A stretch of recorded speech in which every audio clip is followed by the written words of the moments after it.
Hello there, toy collectors. My name is Kevin, aka Toying Around, and I am very excited to bring you this special review. If anything, the Kim family, they're archetypes.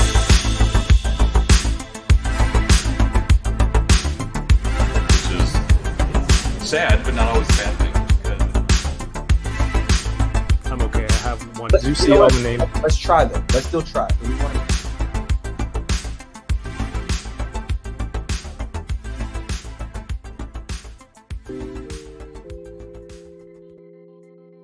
Oh, there we go. What's up, everyone?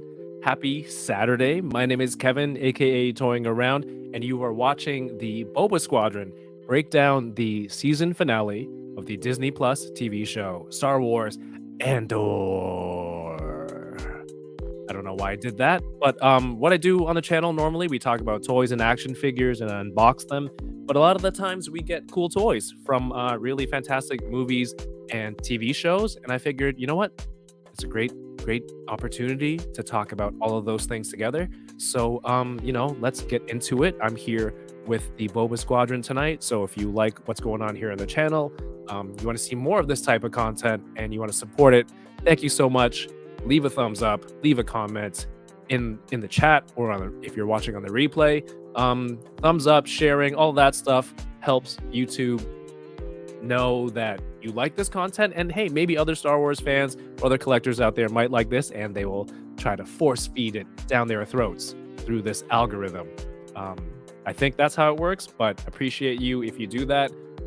Just takes a second, and of course everyone who's already shared over on Instagram and other social medias, always appreciated. This is also simul streaming on Twitch, where I can see Tom Canuli resubbed and have been subscribed for 6 months. Thank you so much. Shout outs to everyone who's watching on Twitch. Everyone subbed over there. People watching right now here or on the replay, and all the YouTube channel members. Appreciate you all. Make sure you're subscribed. A lot of great content here on the channel. Hunting around. Unboxing Thursdays for getting my own content is part of the show. It's what makes us charming. So I tell myself. I want to say what's up to everyone in the chat. We have Darth Gutierrez here. Aaron S, channel member, thank you for being here and your support. Bad Wolf Media, Mel Dade, welcome back. Good to see you.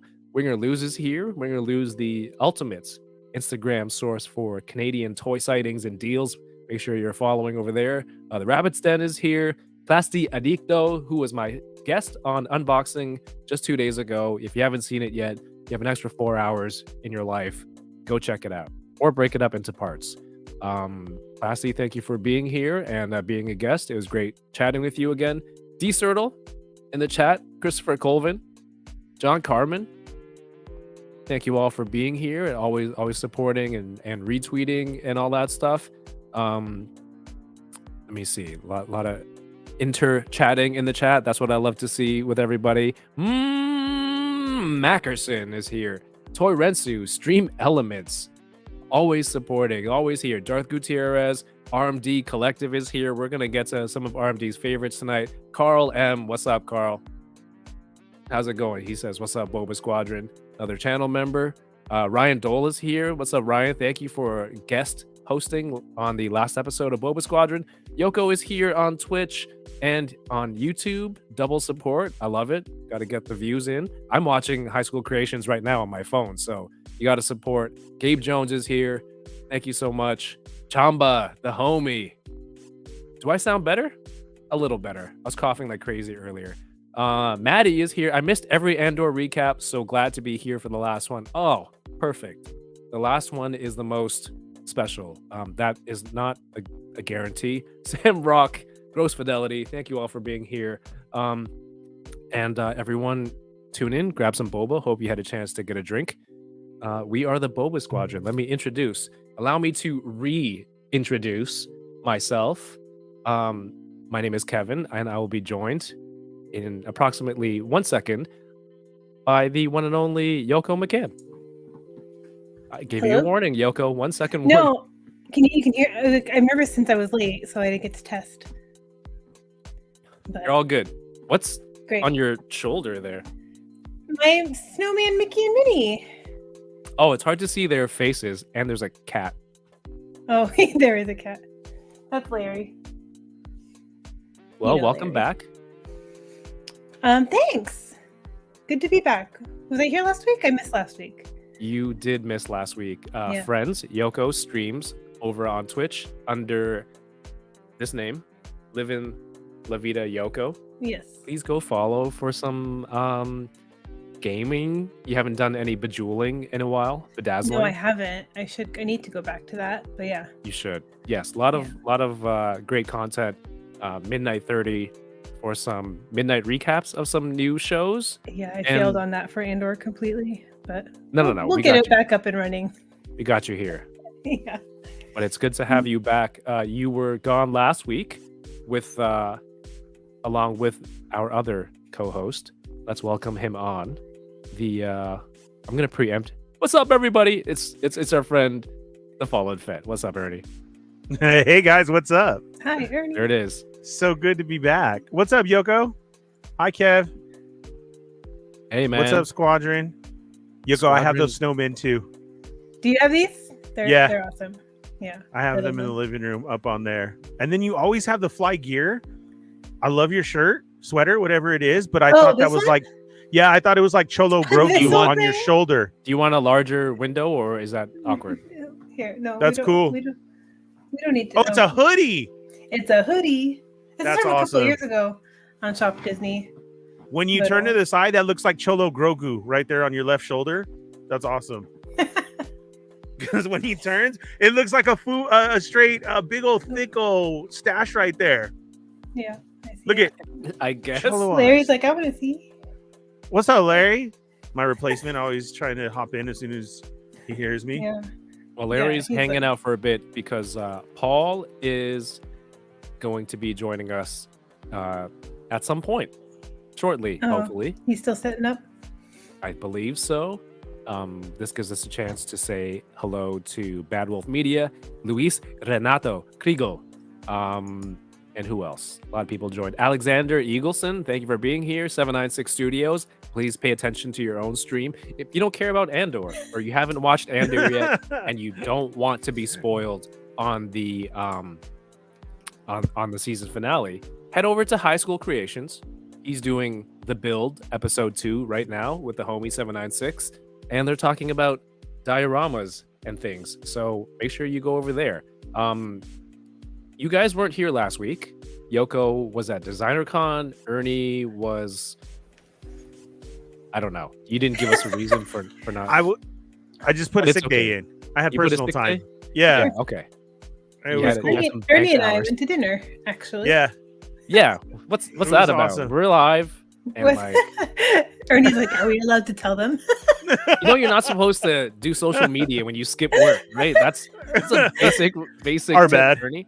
that was my bad. I had too many I'm like- drinks in me. It was my fault. What's happening? On my phone? guess Where so. are these guys? He called out sick. What's going on? Yeah, it was a lot of fun. Yoko was at Decon, and then Corinne had she's been doing like all these pop-ups, like where small businesses get together and they sell all their stuff. So it worked out perfect because we were there, and then the Cheneys were there also, and got to see Yoko first, and then we all met up for dinner downtown Disney. We got to hang at Trader Sam's, which is a cool place because I had never even been there yet. As my long time, I can't believe that. I can't believe that Yeah. Ernie and Corinne had never Yeah. been to Trader Sam's. That blows my mind. No, because it's not like I'm not like a drinker like that. Like I'm such a social drinker. So if everybody says, "Hey, let's go," I'm like, "Yeah, let's do it." But I'm never one to like, "Oh, let's go try this out." So yeah, had never been there, but man, it was good. They had good food. We didn't get to be inside. We were outside. Then I got yelled out because those guys were trying to sing next to us, and I was like trying to overtalk them. I'm like, "Oh, Who Yoko, yelled at how you? was the show?" Who yelled at you? Cheney. I wonder Cheney what Kevin did. and Paul are doing right Yeah. now. Yeah. Yo, I'm performing here. Yeah. I was all, Ryan should be doing a good job. I hope. And then they would look at me, but I hope was a lot I of would fun. still have a job to go back to because I Yeah. phoned it today. so it was a lot of fun. It's always great to hang out and catch up and have some fun. We had some good drinks, did some shopping. It was a successful night. Beautiful, beautiful. Yeah. Well, what did you two think of episode 11? Real quick, brief summary. 30 seconds. Of episode 11. Yeah. I can't even remember it now. I know what All right, happened. next. Yeah, it's Nobody on remembers. a hole. No, It's inconsequential now. because because we I have don't the want to finale. start talking about this one. I mean, it was the lead up, right? It was great. I've liked it To as be a honest, whole. I don't. No, it was post prison break. So they were on the run. They found Oh, those. the fishermen. Yeah, the fishermen. Yeah, Oh, yeah. That one. Those fishermen And were I fun. brought up your did- theories, Yoko. yeah. some of them. Wait, did Cass hook up with that alien guy? They shared a bed. I don't think so. Cass. I think he snuck in. They traded, but that was his old place. He was sleeping Yeah. in his I thought it was a bed. hotel room. I don't know, but his stuff was still there for some reason, right? What are we talking about right now? When he went back to get his box, That was With my his- big question from that episode. Anyone else? Yeah. Blicky and the credits. Uh and huh. The iPad. Yeah. There were There was an aliens alien in the hotel sleeping room. in the bed. Yeah. Yoko Yeah. thinks Cassian seduced the alien. Oh, to get his stuff? No. No, He just broke for in. for the ride, like What do you mean for Which the ride? ride? Like, Yeah. because that was their spaceship, right? And like as part of their like. wait, you think he forgiveness, slept like- with the two fishermen to get no, the ride? those were totally different aliens. Oh, was that a different alien? Yeah, it wasn't Oh, the you fishermen. think those are the same aliens in the bed? Am I racist? So you think he Um, had to against aliens? I Yeah. don't know. Well, whoever that alien in the bed was, I think I Cassian thought it hooked up was, with like, that the alien, maybe to wrong- get back into that room, then to get to his stuff. Okay, so I thought he. first of all, they He had to caught give it him up. in that very squishy net. The two aliens gave Yeah. them a ride back to Miami. Yoko thinks Cassian boned those aliens, left them in the To bed get his stuff back. to get Yeah. his own. Why would he need to do that to get his own stuff? Well, Or it do you makes think even he more just- sense that it was a different alien. Yeah, I think it's a hotel In room. I his- got the in impression his it was a old hotel room. room. And so he seduced that alien to get into the room to get his stuff back. And then he had to Whoa. sneak around to get his stuff.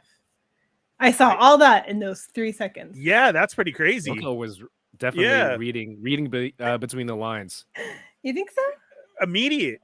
I didn't think that. I just thought he broke into the room and got his stuff. Yeah, And then broke Yoko. out. Didn't we see him get out of the bed? Did we not? Huh. no, No. They showed him just reaching over. you saw Wow. Diego Luna in the shower, and then Did you're you just like, oh, download? shower butt. Yeah, did you download the right episode? Now I want to know which Andor. She Did downloaded you If download? Andor Butts, which was the Yeah. Totally the different. other version. Yeah. Okay, Maybe let you me guys let, watched maybe you guys watched the censored version. let's guess figure so. this out. Let's bring on the final member of our Boba Squadron, my friend and yours. Why did my voice waver there? Mr. Waiting Paul for him to Sun call me a Lee. dumbass. Can you guys hear me? Is everything? Yep. Yes. Yes. Oh my god. How's it going? Good, Paul. Glad you can make it. Thank Did you break into an office?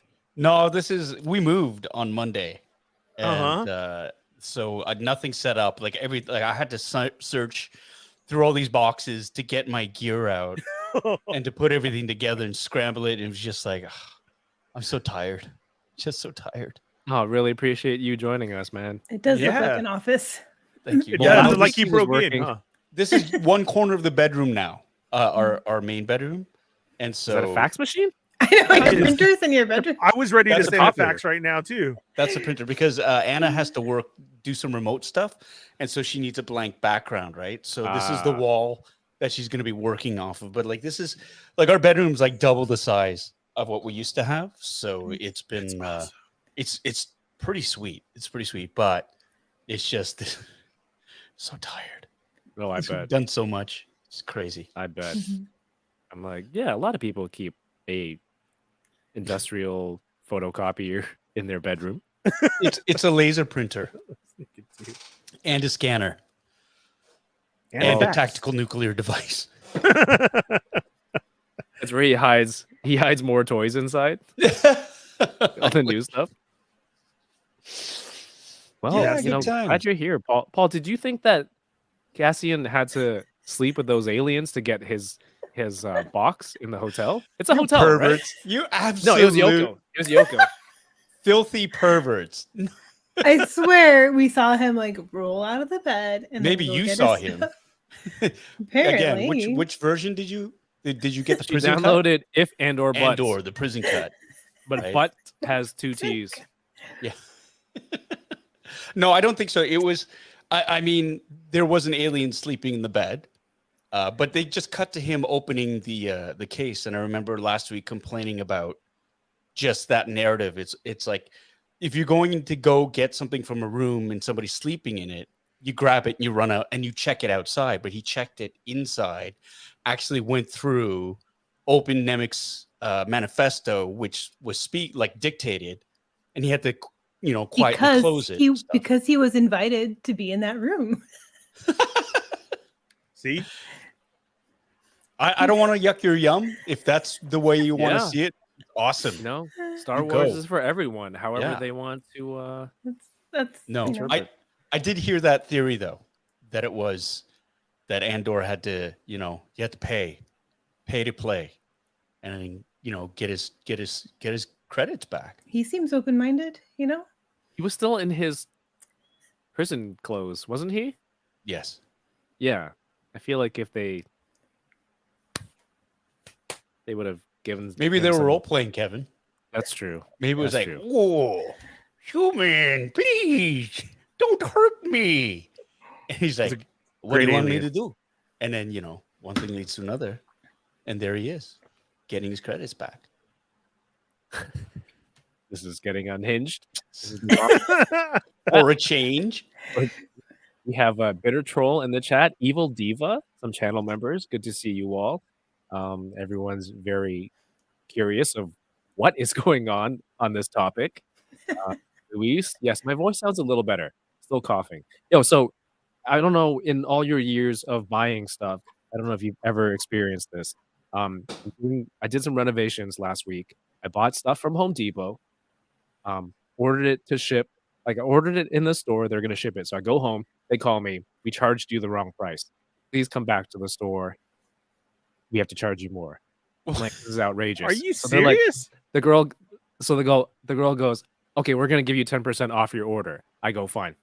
So I go, and then she gives me the new receipt, and she's like, so I give you 3% off this, 3% off this, 2 and 2 off that, for a total of 10. And I was like, That's not What? 10%. That's not- No. that's an That's average not- of like 2.5%. That's So I not don't how know this if works. she's new to retail or I look as dumb as I sound, but I'm like, this is not 10%. That's not how this works. And then she's like, oh, but my manager said maximum of 10%. And I'm like, Yeah, off the one "Oh, item. So do the 10%. She Yeah. goes, okay. She goes back. She goes, I give you 10 off these and then 8 on these and then 10 off. I'm like, okay, but why? She's like, well, he said max 10. So do the max. And she's like, but they have to approve it. I'm like, so let him approve it. So she sent it 10% off everything. It submits in the computer. The manager's in another room. He gets it on his computer. The guy approves it and it comes back. I'm like, I've never heard someone say 10%. 3 plus 3 plus 2 plus 2. There's 10. That's not a I've percent. never heard a store my calling you God. back because they messed up. Yeah. Well, they have to ship me the stuff. So if I don't pay it, they're not going to ship me the stuff. Oh, they're So, shipping it to you. Yeah. So I have to order it. But like, otherwise, I would have been, just ship it. What? But Which, Yeah, Home it's- Depot? yeah, near me. No, just don't. They're Store number, I ain't going please. there. the Yeah. worst. Complain The over worst. Twitter. My Man, like, that's crazy. I'll complain on your Twitter. Let me log in. You have more followers. Yeah. But yeah, it was terrible. And then like we bought stuff, we had to go return it, and then the bank flagged the credit card because they're like, you don't spend this amount of money at Home Depot multiple times, so they flagged the whole credit card. Wow. Yeah, it was terrible. It was terrible. But speaking of purchases, any new Star Wars stuff? Yoko, you went away. Did you get Star Wars things? No, I didn't get anything. All right. Ernie yourself? watched me shop. I didn't buy anything. It was crazy. I was like, "Are you okay?" I mean, like we're here right now. Is Yeah, everything fine? we bought the badge. Yes, we did. Do you have yours? Oh, Because I don't have it on me either. I just remember that right now. You gotta Where have are it. you? What's right here? Here, I'll find I don't it. even know where. Okay, cool. So we're walking through the outside. We got to go to Downtown Disney. So we're at Downtown Disney. We went into the outside Batu store there, and shining in the corner of my eye, like a next level type thing, was Paul's badge. A straight up It's replica. magnetic. Ooh. Yeah. So you could wear it like a badge. Yeah, Yes. Yeah. Nice. very Yeah. solid. I even had him go to the back and get some that weren't messed up. He did. He was like, we need your finest Yes. badges. Yeah. And they were like, badges? Yes. oh, Hey. Yeah. surprise Nice. guest. Hey. They all say hi. So we got to go. Thanks, babe. Tell her I said thank you for being a channel member, not because you won one. Still waiting on another one. So yeah, what Yoko just showed, but Nice. Did you we guys all get me got one? one. There was more. Yeah, I got you one. Oh, thanks, Yoko. You're the Yeah. best. Look at Wait, are you all gonna have one? Yeah, we should you have gotten one? yeah. I asked I in the should have chat. gotten one. We should have Well, told you asked me, but I didn't know everyone got one. Oh. Oh, now I feel like okay. I'm Well, gonna be Jake honest, Paul. said, like, Right. how are you not gonna get one because you need it for your Paul shrine? And I was like, oh my god, quit saying that. And then I run back and I'm like, give me one. Give me 5 one. I'll take 5. Yeah. Give me 5 of them, For- please. The first time I watched that episode, Paul, I thought you were. I didn't know what it was exactly you were giving to Cara Dune. I thought Right. it was that thing from the restaurant where it's like your table's ready and it'll buzz. Like a puff? Like it was some sort of The communicator, puck. but it was just a straight Oh, badge. that looks good, like- Yoko. That's awesome. Yeah, And it Yeah. won't put Yeah. holes in your clothes. I've made a So- huge mistake. Yeah. These are very cool. Okay, if I go back again, I I'll was gonna say Ernie could. I'll look. Yeah. It was in the store outside, so I'll grab didn't you need one. to go into the park. Yeah, I'll Any, grab you one, Kev. thank you. it's very Any- shiny. Yeah. It is. Is it that shiny in real life, Paul? Yours? Yes, it was. Yeah, Awesome. It's Awesome. labeled as a New Republic Marshal badge. That's right. That's what it is. 1999. The year? No, the price. The price. No, your top score at pole position. Coincidentally, that's my. Coincidentally, that's Your my pin. It's your pin. That's my pin. So, yeah, Yesterday we was did grab Black this. Friday. There's a lot of sales out there. Anyone grab anything toy wise? Paul's gonna go last because this is a 4-hour stream. Ernie, I just did actually, and it is Star Wars related. I saw Yakface post up everything that's on sale at Amazon right now. So I finally got me a Black Series Boba Fett. That's at like what? It was 16, I think. And another one too was the Cad Bane, that Amazon exclusive. So I got those two because they were a good price cut right there for me. And so I back did into get in, Black Series. yeah, and I did get in. No, well, just because it was Boba Fett Oh, of course. and Cad Bane. So, and then I did get this in Oh, nice. the arena suit. Arena So- suit Boba. Finally, after this vacation time, I have time to play with my stuff tomorrow. So that's what I'm going to do tomorrow.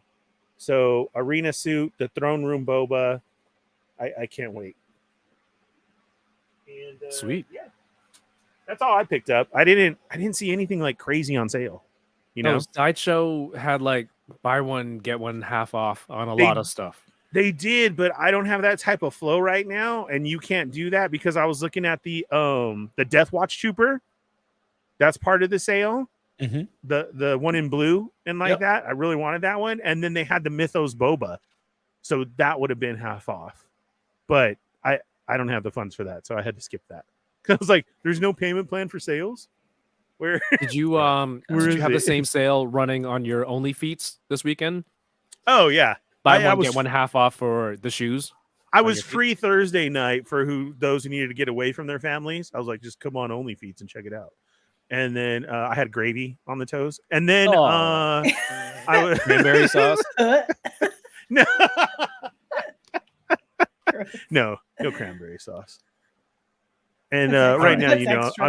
I'm doing 10%. So thanks for the plug. Of Appreciate it. course, gotta support, man.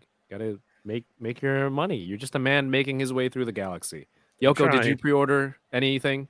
Wait, Ernie, No. sorry, was there anything else? No, that's it. Okay, bye. Yoko, Nothing. nothing again. What's going on? I think Are you I feeling have well? everything that I want. What do you buy the collector that has everything? Well, yeah. Who See, I'm knows? telling you, isn't that a shocker? So as we're walking around the Disney store, I'm like, "What'd you get?" No, nothing. What? What do you mean nothing? I don't know. There was How could nothing. we- Nothing. Oh, Shout we out are lose. Shouts to Trying the to act homie like that. Panfred Nudo in the chat. Speaking of the collector who already has everything, Paul, what did you get on Black Friday? Is my wife watching? She knows. Does it She saw- matter? She You're saw in me the order it. bedroom. I only ordered one thing, Oh, but it was a thing. So Corbanth Sabers, they had their Black Friday sale, and I've already ordered one saber. It's the Obi-Wan Kenobi with the goth metal chassis with the spinning kyber crystal on the inside. So basically, oh what my it is gosh. you get a hilt, and on a normal lightsaber, it'll have like a little chassis on the inside, and most of the time it's a 3D printed. It's basically a tube that houses a battery, the chip that controls the circuitry. It's got connectors to the NeoPixel lights and whatnot, and a speaker on the end. And it's 3D printed, and it's very basic and very simple. It's if you open up a Force FX lightsaber, it kind of looks like the battery compartment that slides out. You put the batteries in. Well, the premium sabers now, they're upping the ante, and they've got these gorgeous looking. They're metal. They're very intricate moving pieces. You can open up so it's a great display. So if you open up your hilt and pull it out, it's actually got like a light up kyber crystal with an OLED screen as well, and the crystal spins. Wow. So I'd been coveting one of those for like years, and I think I was away from home. I was in Los Angeles earlier on this year, and they had a sale, and they finally released like a run of 15 of them. So I jumped on that. And so there's the Obi-Wan Kenobi one. For Black Friday, they had one that I've always wanted as well, and that was the Luke Skywalker Graphics. Same deal with the goth metal chassis. So I jumped on that, and that's those sabers they're expensive to begin with, even with the regular chassis. This one with the goth metal design it's a little bit more expensive, is all I'm gonna say. But that's the only one thing I got, so I'm good for a couple of weeks. I can't When wait you to first see started, yeah, I can't wait to see that. But when I'll you send first you a link. started talking about it, like the bass in your voice came out a little bit. You're like, like you were really trying to be confident in your purchase. I got it from Corbanth. And then as it went along, you're like, I'm digging a hole. The little voice in your brain was like, I'm digging a hole. Or Anna walked by the room or something. She was actually sitting beside me as I was ordering this thing, pre-ordering it. So, but go to corbanthsabers.com, corbanth.com. Go on to it's the Elite Metal Printed Crystal Chamber Chassis, and they'll actually have pictures of it online, and they have a video as well of what it does. So it's quite spectacular. So Nice. the collector me was just like, okay, I've worked hard. I deserve. Yeah. You've been, here for every stream for Boba Squadron. You deserve it. As the only paid Boba Squadron Oh my god. member. Hey, it's the gift that keeps on giving. Hey, you're hunting around. That was so funny what you shared. That for those of you who don't know, on Kevin's channel, Toying Around, he's also got his videos hunting around, where he and a guest go to Toys R Us, and they hunt around for toys, and they talk about the state of the business and what they collect and whatnot. And there it is. And I was on the last video there. Yoko's been on it as well with the Enablers group. But in this particular episode, I don't know if you've watched it, there's a running gag where I try to abscond with certain items by slipping them under my shirt.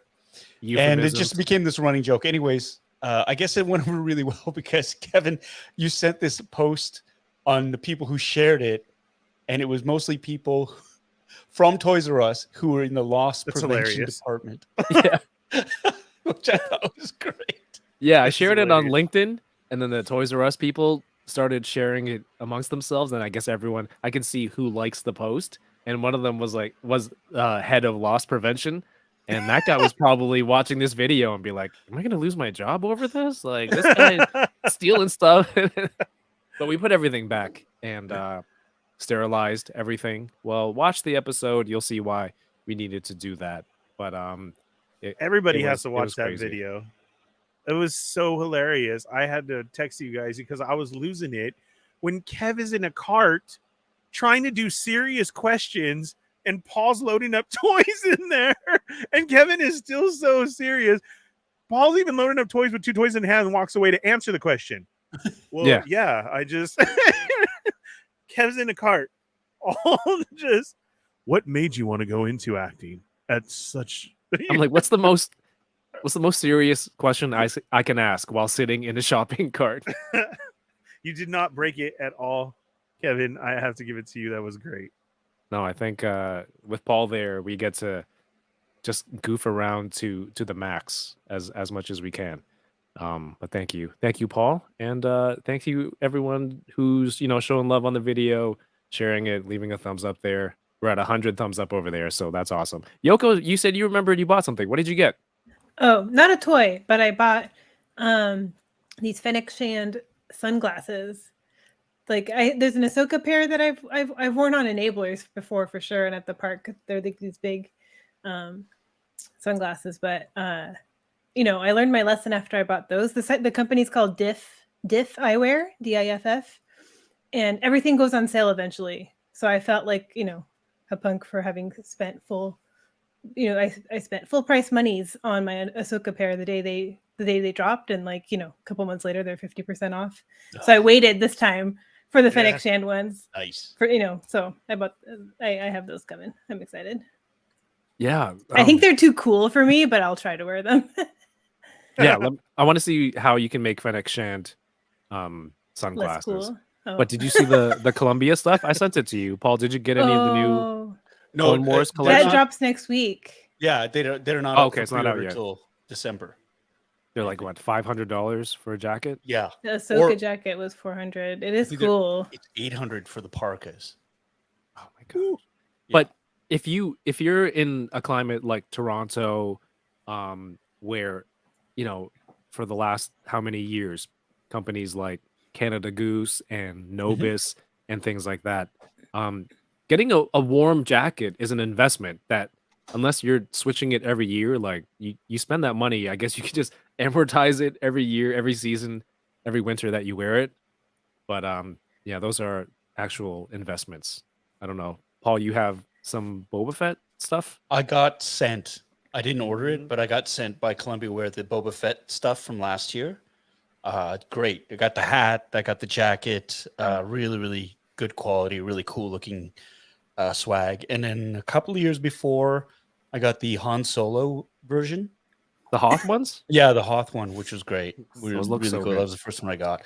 I didn't get the crew one. Would have been really. It was really cool. Like I was actually gonna buy that one, but they were sold out in like minutes for that one. So I gotta invest in a bot and get it to. You have kids. Put them to work. Get your pre-orders. Yeah, it goes up while we'll be on enablers, Kev. So No, that'll be wouldn't be the first time. a live decision. Wouldn't be the if I first wanna- time we pre-ordered. If I want to go on for stream. that Ahsoka jacket or not. I mean, I don't know where I would wear it, where or when I would wear it. It's not cold enough here. Yeah, I feel the same way. When it's that where we cold, are. I'm not going anywhere. Yeah, your island's frozen anyway. Like the boats aren't running. Yeah. Wait, does it freeze in the winter? Not the ocean. Okay. Oh, it's an ocean. I didn't know if you were in like a lake. I didn't know what body of water. Wait, oceans don't freeze. I didn't know either, Kevin. I didn't. I saw you laughing though, Ernie. Thanks. Well, I had to giggle He's at like, it, but I put it in my idiot." head. Oh, I didn't. Really? They don't freeze? All right. Uh, Aaron S says 100 likes means we see toe. That only applies to this stream. So we Yes. are at And 20 only likes. Ernie. Ernie, you can take off two of your toes, and we can Toe sock one. get ready. toes. The long So you have one and the big individual one? socks for your toes? Yeah, They're just Wow. little mittens. like that. Yeah. Well, he's got all sorts of stuff for his only feet. That's one. They're all hand crocheted by Riley. I like them. Evil Diva has to make them. No, Riley does. Evil I wanna Diva make makes little ears. ears for each one. Oh Yeah. my god! That big I toe. miss this. I miss Gotta this put it on. unhinged stuff. That's an untapped market. It is. Ears toe for ears? toes. Yeah. Woo. Let me tell Cool. you. Go buy the You're onto website now. something. Yeah, I might be able to retire next year. Like it. There you go. Earsfortoes.com. Yeah. All right, let's end the warm up on that because we've gone to That's some great. Wow. weird stuff. If you haven't seen the season finale of Andor episode 1, please bookmark this video and come back later if you don't want to be spoiled or if you just want to hang out. Always appreciate having you here, but you have been warned. Boba Squadron and people in the chat, the whole season has passed, and this is it. We're finally here. It's been why do I sound like it's ending? No, we're starting the recap now, but it's been a crazy ride. We start off this episode. Dedra has arrived on Ferrix, and she's got some of the Death Troopers behind her. Looks totally badass. I love how we've been following her story this season, and then seeing her show up on the planet. I'm just like, all right, I kind of want to root for her. She's pretty awesome. But also, it's kind of everything happening on the planet is kind of interstitched with that kid who's building something, which we don't really know what's going on yet. I think You knew. you As soon as he was hot, I knew what it was. You Come assumed. on. His dad just got hanged. Of course he's making a bomb. I do the same thing. I thought so too. Like right away. It's like, Yeah. that's going to blow up. Somebody. Especially that was so old school 80s feel of Yeah. the slow shots of it going in and the clicking. Like that's what just 100%ed it for me was, that old and everything. it 100%ed it for you. It did. It did. 100%ed it. Amazing. We find out that Brasso finds out that Andor knows about Marva, and he might be coming back to the funeral. There's Nurchi, his name. Nurchi. There's him in the background. I keep thinking Tunchi, but that's Lil Wayne. But he's there, and this conversation, the way he was asking questions, I knew right away. This guy's like, he's spying. He's spying on the way he was kind of prodding at that communications guy. Did you get that sense? Did anyone else get that sense right away? Yeah, Yeah. but I didn't want it to be true. I thought it was going to be something else. I thought they wanted us to think that right away, and he was actually like on the sly for him, like he was going to either help him get inside or something like that. I really did. I really was hoping that it didn't turn out that way. But Andor owes him. Wait, no. Did No. Andor leave Yeah. money for him? That's the one thing that I wanted to. I didn't go back to verify, but I thought when he left after he scored, he left a bunch of money saying this should cover all of my debts with everybody. Should square him up. So, I mean, unless it like Nurchi took it personally because he kind of got shamed in front of him, with that huge guy. He said, "Well, you With just the big hired me to alien dude?" spend here." Like, so it became personal for him, and he just wanted to like screw Andor over. Mm-hmm. Which is, not out of the realm of possibility. People can be very petty. I thought it was just self-preservation, really, at that point for him. Like he's just trying to get out of there, right? Because he traded the information for a ride off the planet, right? Is that what he? I thought so. That's what he was trying to do. Yeah. Oh, Yeah. well then, there you Yeah. go. We find out later. Oh, that's right, because he says, "And I want to get out of here." Oh, yeah. But then a part of me was like, I know we're jumping ahead a little bit. I thought maybe him being there made it a little too coincidental because everyone evacuated the building at that point, and then it all went down. But then when on my rewatch, I saw he had clocked Andor going into that tower, and then he baited him out, so he was out for himself for sure. Fargonaut in the chat, welcome back. Keep seeing your name showing up on Twitch. That's awesome. Thank you for tuning back in. But yeah, this was great. He was just the way they were showing. I keep forgetting the other guy's name, Shen Wan or something. His hand was shaking, having drinks. This guy he felt like a spy trying to get information off of a mark or something. It was really cool. We moved back to Such a great scene. right. Such a great scene. So ruthless in its simplicity, like just how she just was able to turn. But you can see she's throwing him under the bus. Mhm. Right? She's getting ready.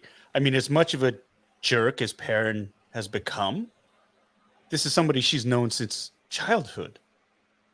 Right? And so she's thrown him under the bus to get the Empire off of her trail. It's brilliant. It's devious. It's Machiavellian.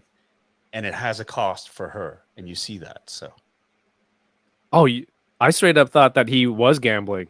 no, she's totally that's She the knows. thing. He's She knows telling the Clovis truth. is listening.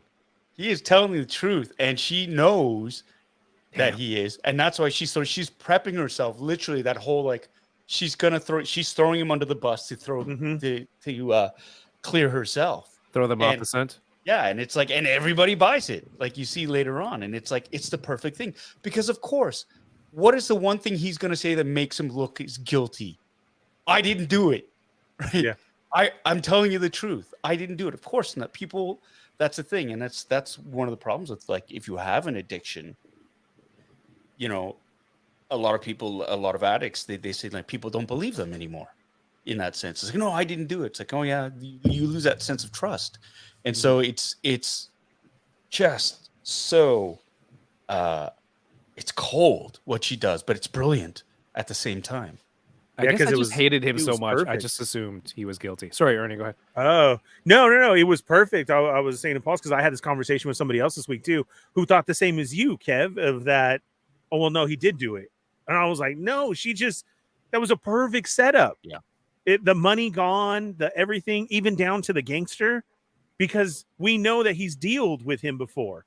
So there you go. That's probably how. So everything now, how everything's going to fall into place was just perfect for her. And yeah, we all know he's a jerk, but she did what she had to do, for it to work out. Because as we see later, when the report's made, and they're like, "Oh well, okay, he was just gambling." It was totally a setup that worked out perfect. And yeah, him saying that wasn't me. Oh, come on, baby. But he made Nah. it seem worse because he's like, "Tell me who Yes. said that, and I'll tell you why." It's like, Yeah. little defensive there, guy. So That's why you I thought did he seemed guilty. Something. Yeah, No, but absolutely. But he knows. I mean, and that's the thing about it is he's telling the truth, right? Poor bastard. And in one fell swoop, she gets all the suspicion thrown off of her. It explains where the money has disappeared to. It's gone. He's gambled it away. So the Empire suddenly they go, oh well, he pissed it away, right? He's got a problem. That's what he's done isn't illegal in the eyes of the Empire, right? It's when they go for a deeper dive and go, oh, these funds have been funneled off to where did they go, Mon? And now it's like, oh no, her idiot husband gambled it all away. And so she's in the clear. And again, like you said, Ernie, it's the perfect cover for having to deal with the gangster guy. Yeah, because he It's probably like, owes whatever happens next in that. Whatever has to do with the gangster, it's covered now because this is totally his problem. He lost that money. That's why it was being pulled out. Oh, she's not suspicious. This just is perfect in every way. And it's funny because a lot of people have had the 50-50 on that. So then I'm glad Kevin said, but Yoko, what did you think? Did you think good setup or that? Yeah, he did that too. Yeah, no, I mean, it continues the whole morally gray exploration of all these characters, right? Even Mon Mothma as good as she seems, it's the whole theory of, greater good, or, what does good really hear that mean? a lot. Yeah. Yeah. Because I mean, technically, that's still her husband. Murder, No but yeah. Yes, murder, but Yeah. I love it. I love Yeah. it. Yeah. Hey, Darth is. Gutierrez, have a good night. Yeah, I like the little Easter egg there, or a little callback to Canto Bite, Bite. Yeah. Cancel bite. Bites from the sequels, a gambling planet. And then so I had said too, is that the only place you can go gamble? Is Canto Bight? Is that here in the States our Las Vegas? Maybe that's the most know? hoity-toity ones because Yes. they're also, It's you the know, they're high upper end. class, Shen Drillin, Okay. they're senators. Can you and say that they come again? from hoity-toity. Yeah. It's not the Atlantic City version. It's the Vegas. No, it's like going to the Casino like, Royale versus in going Monaco. to Atlantic City. Yeah. Right. So, but it's brilliant too because when she says, "I'd like some privacy," knowing full well Yeah. that dude's Oh. gonna turn it back on. Like, and here's your listen cue in, to eavesdrop. Yeah. right? Perfect. It's like I loved it. Like it was just so. And the whole idea, I just want to bring this up to like for people who think, oh well, he actually did do it. That's too perfect. Because if he actually did do it, it's like, oh well, that's a coincidence. So now his gambling is like she totally thought it up. This was totally planned. He's totally the fall guy on this because it solves all their problems like that. And it's a believable reason. Like he's just the perfect patsy. So Macau, there you go. I wish I was born in Macau. So close. If you're born there, you get like money, cash every year just for being a citizen. Just because there's so much casino money. Random fact, completely irrelevant. But yes, she's like, hey, turn on your microphone by giving us some privacy. And he's straight up listening, spying in on them. And I think this is the line now that this was a great line, but now seeing like, oh, she's setting him up, placing this statement in there. That's the question that scares me the most. And then, you know, if the Empire's listening, go scramble, go find out where is he getting money, right? That kind of, and also some sort of deniability on her end. It sounds like she's not involved when Clovis reports it back to Blevin. Yeah. Lieutenant Blevin. I think absolutely it's one of those things where because again, it's so masterfully executed because you know, little spy guy driver, he's gonna report back that she was outraged, she had no idea. And she suspects that he stole it from her. It's not even his money that he gambled away, it was her family money. Right. So that's it's just God, what a great actor. Both in real life and the character, like Mon Mothma. Just man, Mon doing Mothma that. is a great actor. She is. I mean, she had to hold that. I hope she gets an award for this. Yeah, she should. Yeah, it's called Her Life. You get to live. Yeah. Stefan says, quoting from this scene, someone is lying here. She's like, on that, we can agree. I remember Vel saying something like she speaks similarly in an earlier episode when I think Gorn, somebody else on the team, was like, I wish I was consulted on this. And I think Vel said the same thing, like, on that we can agree. Something similar. And then now knowing that they're cousins, I'm like, oh, that's a cool little connection. Not that everyone in this family speaks the same, but that is all. Here we go. He's listening. Super coy.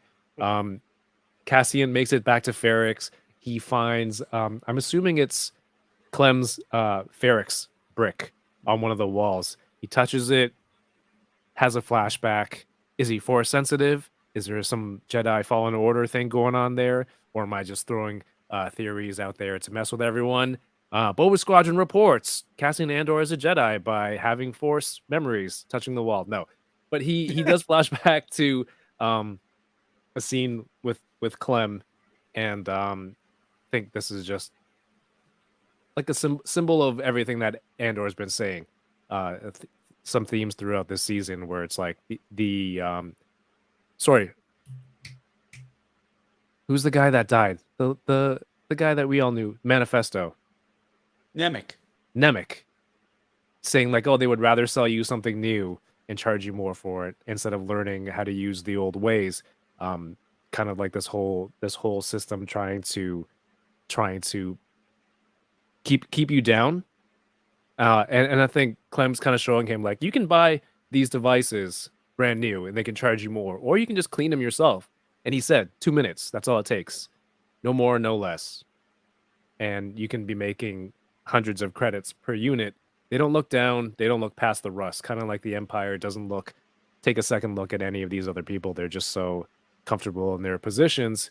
And then he says, now don't tell Marva because she'll be upset we're doing this in the house. Reminded me of my friend 796 Studios, who does a lot of his resin printing in his kitchen in the house and curing. It's like, don't tell people we're doing this in the kitchen. We're doing it in the house. But then it has the voiceover of Nemec reading. Oh, there's a name. Good thing I moved forward. Reading his manifesto, voiced over with all the other players in this scene. I thought this was an awesome part, hearing him read out some of the quotes. Was there anything that stood out in his words there? Yoko, Ernie, Paul? Nothing that I remember. The one that got me was about tyranny being what was it? Like a foul, like the tyranny was like, it's crazy because you have to be vigilant all the time. I think that is the gist of what it was saying about how, the more control you want, the more you have to like stay on top of everything, right? Something about it's unnatural. Yeah, and that's the one that sort of struck me, because it's true. Because when you want to control something, you spend a lot of time, having to be vigilant and it's a complete waste, right? It's just like you cannot possibly control every single little detail, and that's kind of the thing, the really interesting sort of political comparison or commentary that's being made here. It's like the more you want to control, the more involved it's get, and the more ridiculous it is to what lengths you have to go to exert that control. So Mitchell says he gave advice opposite of Yoda. He just ended it with try. Try. Which I thought it was nice and simple to end it off with, in the look on Cassian's face. But also, sorry, go ahead, Ernie. The words I was going to say, like, I don't remember anything specific either, but geez, this episode just had me so enthralled the whole time with that background narration going on and everything. It was just like this huge buildup through like the whole episode that just kept me at the edge of my seat of what's going to happen next. Oh man. Oh, this, oh, that. Like, it was just, it's such a great show, and I love the way it ended. And to throw his voice in there and have him start this as we're watching everything take place, I thought was great. Yeah, it was very, very well done. What's his face? Luthen has also arrived on Ferrix. There's a shot of him arriving on the planet as the manifesto, which, does apply to what he's doing, obviously, a huge part of it. So it's great to cut that together. Back at the ISB, Levin talking to the spy Clovis, which is what we kind of alluded to earlier about them spying on Mon Mothma. Now we see who's kind of behind it right now, Levin. And then at that point, they have an update in the, I guess, the war room that their trap on Krieger was successful. Like, nobody survived. They're all dead. So we know that we know from the last episode, Saw. Is there something we're supposed to know with Blevin? That's his name, right? Blevin? Like, why is he after Mon? Or is it just because I had no idea it was this guy who the spy was working for? I thought it was just like ISB as a group. I didn't know, he goes in there specifically answers to him. Is there a reason for that? Why he's in charge of spying on her? Yeah, right. That's what I'm saying. I think that's his assignment. I mean, like, the big thing is, the takeaway for Blevin for me is he was in charge of 6 systems, right? At the beginning, he says, because when Major Patergast was like sort of dressing down Dedra, he was saying, you have 2 sectors. He's got 6. Right. Right. You got to defer to him.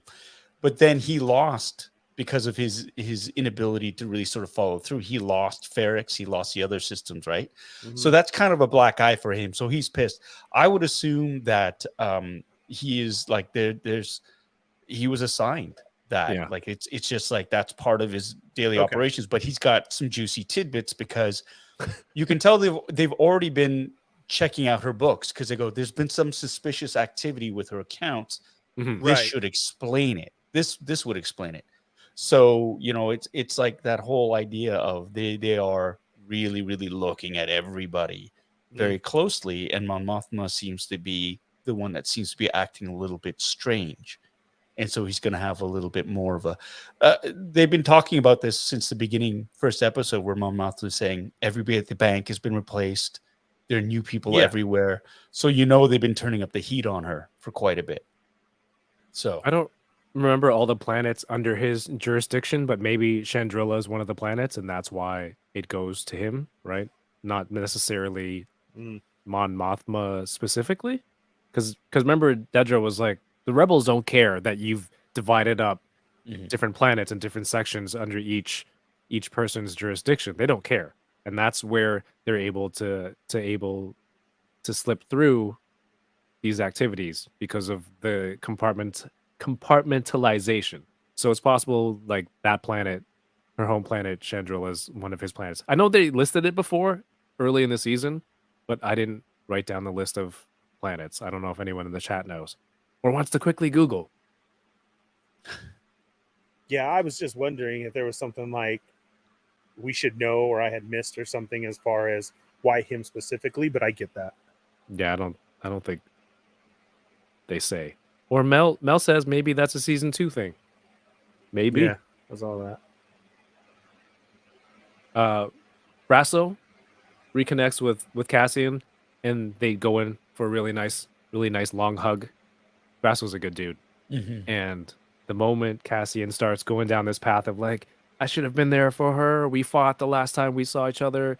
He was just awesome. He's like, don't stop. She told me you would say all this. And he was just ready to kind of set him back on the right path. But some of these quotes from Marva, I think, pretty awesome. Wait, let me get back to the previous one here. Tell him none of this is his fault.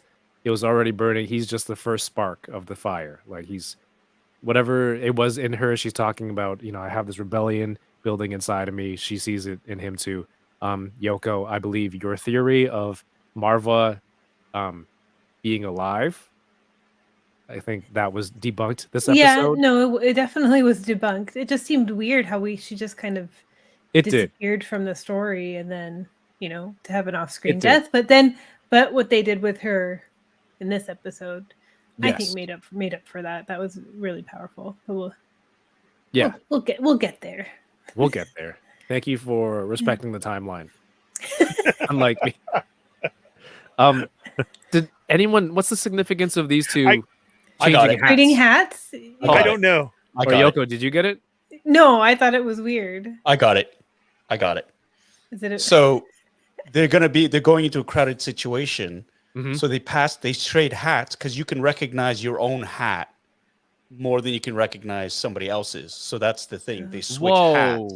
So it's like, oh, so if they get separated, he can find him by looking for the hat. Like it's just one of those really subtle sort of spycraft things that they do, and then it's pretty neat. It's just this whole, you know, and they're such buds at this point too, right? Like they don't say a word, but they pass each other's hats. But that's what it is. It's so you can spot each other if you get separated in a crowd. You'll recognize your own hat. We should do that at Disneyland. We should have done that at Disney, Yoko. Instead, we bought you a balloon. We bought a giant. Mike bought you a helium balloon and tied it to your arm or something. We should have just done that. That's so funny. Because as you say that, what went in my head about Disneyland? That's immediately how I find Corinne in a crowd. Is where's her ears? Yeah. Yes, I'm looking for. There. Oh, she's right over there. Yeah. Wow. I totally thought it was because his home dress thing like that matched his suit better. I know. That's what I did, because you know we got that cut so much of the I tailored my suit. Oh, I have the collar up. I really thought it was because that hat matches me. He's like, oh, this matches your fit better. But damn it, Paul, you're right. Wow. Yeah, why are didn't you even so think well versed that. in this type of spy game? tactic, Yeah. Paul? I Hmm. can't answer that question. Yeah. We know you were on the run last week. Maybe that's one of the tactics you employed. Anna, give me your hat in case we get lost in the crazy. crowd. I'll look for bitter Asian dude, and I'll know where you are. But it's brilliant too because it doesn't draw attention to them. No, It's a very subtle thing, but it's a whole. Yeah, it's gonna be crowded, so here we go. yeah, no one's gonna be like, that doesn't look like his hat. He's a spy. Right. I love it. I mean, that's good job, Paul. And then there's this like lone dude in the back. Was he a droid? It was just a weird scene. But now I guess it's explained. I like that. It's really cool. Thank you, Paul. Vel finally gets in contact with Luthen over on Ferrix, and he's still set on his mission. I'll have this quote here on the screen. We just need him dead before they start asking questions. Yeah. So they're not even worried about finding him first. See, and Empire that can get him first. But That verified it for me because I thought what's her name was lying. His assistant. Yeah. Mhm. When she went to meet Vel, I thought that was her play. Yeah. Of I did too. that Luthen didn't order that. So when he had said that, I was like, oh wow, no, that was true. Yeah. Oh man, he really does want to kill him. I was the whole time thinking she was somebody else. Yeah. Which makes the ending a little bit more powerful, I think, now that we Yeah. know that this is confirmed. It- I just it thought it was also- funny. Sorry, go Sorry. ahead. Please. It also just shows, in my mind too, like we already knew he was a hard ass. Mhm. But like in my mind, this made him even more ruthless in that sense. Yes, Antor Krieger, he's sacrificing him, but that was to protect his asset. And he's doing the same thing with Andor, but because you kind of go, well, the show's named after him. Why would the other good guy want to kill him? Type thing. That's kind of part of the reason why I thought it was just Clea's play on her own to like, we're gonna kill off Andor, and I'm not gonna tell Luthen about it. We're just gonna eliminate him. So that was for me. It was like, oh shit, he wants him dead too. Oh damn. Yeah. Yeah. So Bitter Troll said, what if it turns out to just be the guy who likes that kind of hat? Can you imagine a friend looks at you and says, your hat looks better on me. Give it to me. Like, would you do that? I wouldn't say that to my friend. I do think your friend would do that though. Your intern? I think DK. right away he would. DK, give me that hat. I think, yeah, you would He do would. that to DK. He in a totally heartbeat. would. Give me He that hat. totally would. It's better on See, you. with no question. But I wouldn't Here say you go, it to sir. him. They didn't say anything either. He just looked at him. No, like I wouldn't. So I think DK would know, and he'd be like, "Yes, you're right. Here you go. You need my God, I hat." love DK. You know how like DK is so like ride or die. When my wife was pregnant, I was at work, and my wife called DK. DK, what are you doing? He's like, "Oh, I'm just at the mall." She goes, "Okay, never mind." But her water broke, and she wanted to go just like get a ride. But then, DK found out later. He's like, "Why didn't you just tell me that's what happened? I would have been like, I would have dropped what I was doing to come get you." So like 7 years later now, he's still upset at her for not telling him because he wanted to drive her. Like that's DK. That's an awesome dude. So DK, if you're watching this, give me your hat. Yeah, wait, if he's not watching this, next time you see him, can you just try like holding your hat to him and see what he does? Yes. I want you to just do it. You gotta secretly film, Okay. record on your phone, Yeah. and just take your hat off. But yeah, I feel like he's always wearing a hat too, right? He is. Just do it and see what he does. I want the reaction. Okay, DK, don't watch this. If you somehow skipped all of Forget that- everything. Right. He's gonna show up Not in the chat everything. right now. Forget the I'm last not. 2 minutes. He shows up to the next hunting around with like a whole box of hats. What do you want, boss? Which one? No, Nigel showed up with a couple of outfit changes. It was awesome.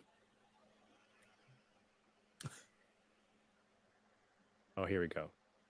There's a little hidey hole that Andor crawled up into to kind of oversee everything that's happening. in the plaza. They're getting ready for Marva's funeral. The Empire's kind of scouting the area. They're cutting off different sections to most effectively try to catch Cassian. Like, she's pretty sure now that he is this Axis person, and that he's responsible for Aldani and other things. And one of the other scenes where she was talking to Partagast during that Krieger raid party, the major, he was like, "This is just more about washing the taste of Aldani out of the Emperor's mouth. Like, at least we have him get the boss off of our backs for this problem. If you have any new problems, go catch the new guy." So she's even more like redoubled in her efforts to catch Cassian. She's stressing Quadrupled? multiple times. Quadrupled, maybe. Redoubled. Redoubled is. Did I say redoubled the first time? Because that would be quadrupling. To catch Andian. Oh my god, Cassian. Ass Andian? Wow, that's the porno version of that name if I've ever heard one. Now we know what Yoko was watching. It's Ass Andian. It's As Andian on right now. No, he had to sleep with the aliens to get his stuff back.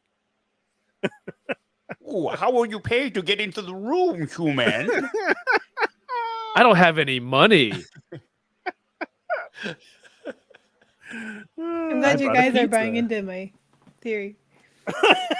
I mean, it's your best one yet. From a certain point of view. Yeah, there's no other way to look at it now. I love these guys. They're so inept, but just so imperial. Like the arrogance of these guys, these officers, it's just brilliantly played. I mean, and they're so British in that sense too, right? It's that whole. Remember last week I sort of likened them like that ship that was chasing down Luthen. Like you could just see them in the old style British naval uniforms. You know, it's like fly the colors, hoist the colors, and have them do all that stuff. These are the same guys, the redcoats, who's like, dispatch a squad immediately, have them stopped. It was great. It's so British in that sense. I like doing that voice. I also love the fact that everyone on Ferrix was just like, they did everything they could to disrupt the Imperials. They said, it's supposed to start at 2. You know what? Fuck you. We're going to start it now. Yeah. We're only supposed to have 30 people. You know what? Fuck you. The whole town is going to show up. Yeah. I love that. And They're coming from every direction. Yeah, that band, that was so incredibly powerful because it was just like the two different tunes that they played, like the dirge on the one hand, and then the other one, which is kind of like a New Orleans sort of that sort of vibe. But it was really cool because I started to rewatch this again the other day just for this episode. The beginning of the episode where they play the Andor music is the band playing. Yes. Oh, is it? It's slightly off key. Yes. Yeah, I was like, oh my god, it's the Ferrix band. I didn't notice it the first time because there was no frame of reference. But if you rewatch it, it is the band playing the Andor theme at the top of the show, which is I like that they Are they changed saying that his name intro. too? Like, Like Cassian Andor, Cassian Candor. Candor, Obi-Wan, Kenobi. Sorry. they had to have seen it. If there was more time for them to play, they would have started singing his name. They had to have had. You know what? That was Boba Fett, Boba. All right, I remember it's now. so good. That was such a missed opportunity for, I think, Batu. Man, Batu should have had the bell gong thing built there. And I feel like Batu should also yes, Yoko. That was me beating on it. They also should have a band walking around playing. Do it again. I really do. The gong thingy, the metal Beskar, the bell tower, whatever that is. Like I feel that yes, that should be built at Batu, and every so often somebody play it. You can have a band walking around just like them, dressed with instruments, just playing like that. Yeah, I thought that would have been great. I mean, they still can. It's Disney, but I'm saying when I saw this, my head was going to that because like I was like, dude, that'd be so It's a cool. good setting for it. getting back to the bell tower thing, when Buddy was playing it and the captain was like, stop him from playing. I honestly thought they were going to Private Ryan the guys in the bell tower, like that one Oh. tank, the big artillery thing was going to come up and they were going to blow them away. Shoot, No, instead that they would sent- make too much sense. I know. Instead, they sent one stormtrooper and it was awesome. He looks up and he says, "Ah." Yeah, that was crazy. You got 300 kicked, man. Hard. Yes. I didn't Oh, know if so good. that guy was gonna do it. Like if he was a badass like that, but he was like, oh, he went Yeah. full armor on him. So cool. Loved it. Yes, but these two, they're just completely, like Paul said, inept. It's like, oh, send all the forces out. He said straight up, this is a show of force. Yeah. And as a result, everyone in the building, most of the forces cleared out, save for Dedra until Nurchi was like, hey, look, I got a tip. He's over here. Give me a deal, pretend to arrest me, and then they clear out the rest of the forces in the building, giving Cassian. I almost said it again. What is Cassian? Why? We all know what it is, Kevin. Why did I watch that version before the stream? Why? Close your folder Oh, and you'll stop looking at it. hold on. Yeah. Cassian Candor. Oh, someone's gonna get rich off that idea. They are. This looks like a drawing almost. That'd be cool. Does this look like they have a physical set for like a huge portion of the city, Paul? They do. Yeah. it is. Apparently, that's the whole, like, that is, they built that whole friggin' town. Yeah. That bit. There's this one panning shot of it's like overhead. Yep. And the troopers are forming their two Mhm. lines, and then it pans forward to the crowd coming the other way, and it's like one long shot. And I'm like, this is the whole set. Like this is awesome. Cool to see. I insane. don't know what this alien squid guy was over here. I like that dude while the band is playing. Well, another thing about having all the practical sets there and everything too was all these extras from all these aliens and droids being built in the background Mhm. that were actually there. Like that was amazing as well too, because there's a lot of different characters that march with them and are in not only this episode but past episodes that we're working on that I saw in the rewatch as well too. You notice all these different droids and stuff that were back there. It's pretty crazy. Mhm. When you hear them say like minutes and months, does that make you? Do you ever question like, oh, do they say like there's 24 hours in a day or 12 months in a? Because they have different years. I would have to assume Timelines. different systems, right? Yeah. So I don't know. That's something that happens all the time in Star Wars, but it does make me question like, what kind of system are they working on here? I don't know if there's one universal time calendar. Is there, Paul? They use parsecs, right? So there's Yeah. certain. I mean, a lot of that has to do with the fact that they're speaking English, Mhm. and so there have to be certain, allowances for that. I think my advice is don't tug on the string.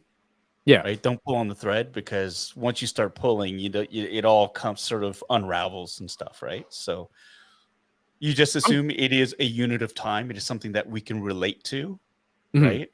So yeah, and I wasn't saying parsec was a unit of time. I know it's a distance, but what I was using that as an example of a common things that we have in terms of measurement in our language right. versus a Star Wars language. Right.